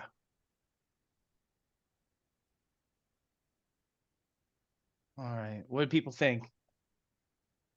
It's good. I like Yeah. these little I- travel montages. I liked how you did the and I think you said you took it from someone else, the different skill checks for going up the mountain. Like Yeah, I stole that from Kurt. yeah, Yeah. I think that's something I'm gonna steal too. I like that. It's sharing the love. It's a Matt Colville thing.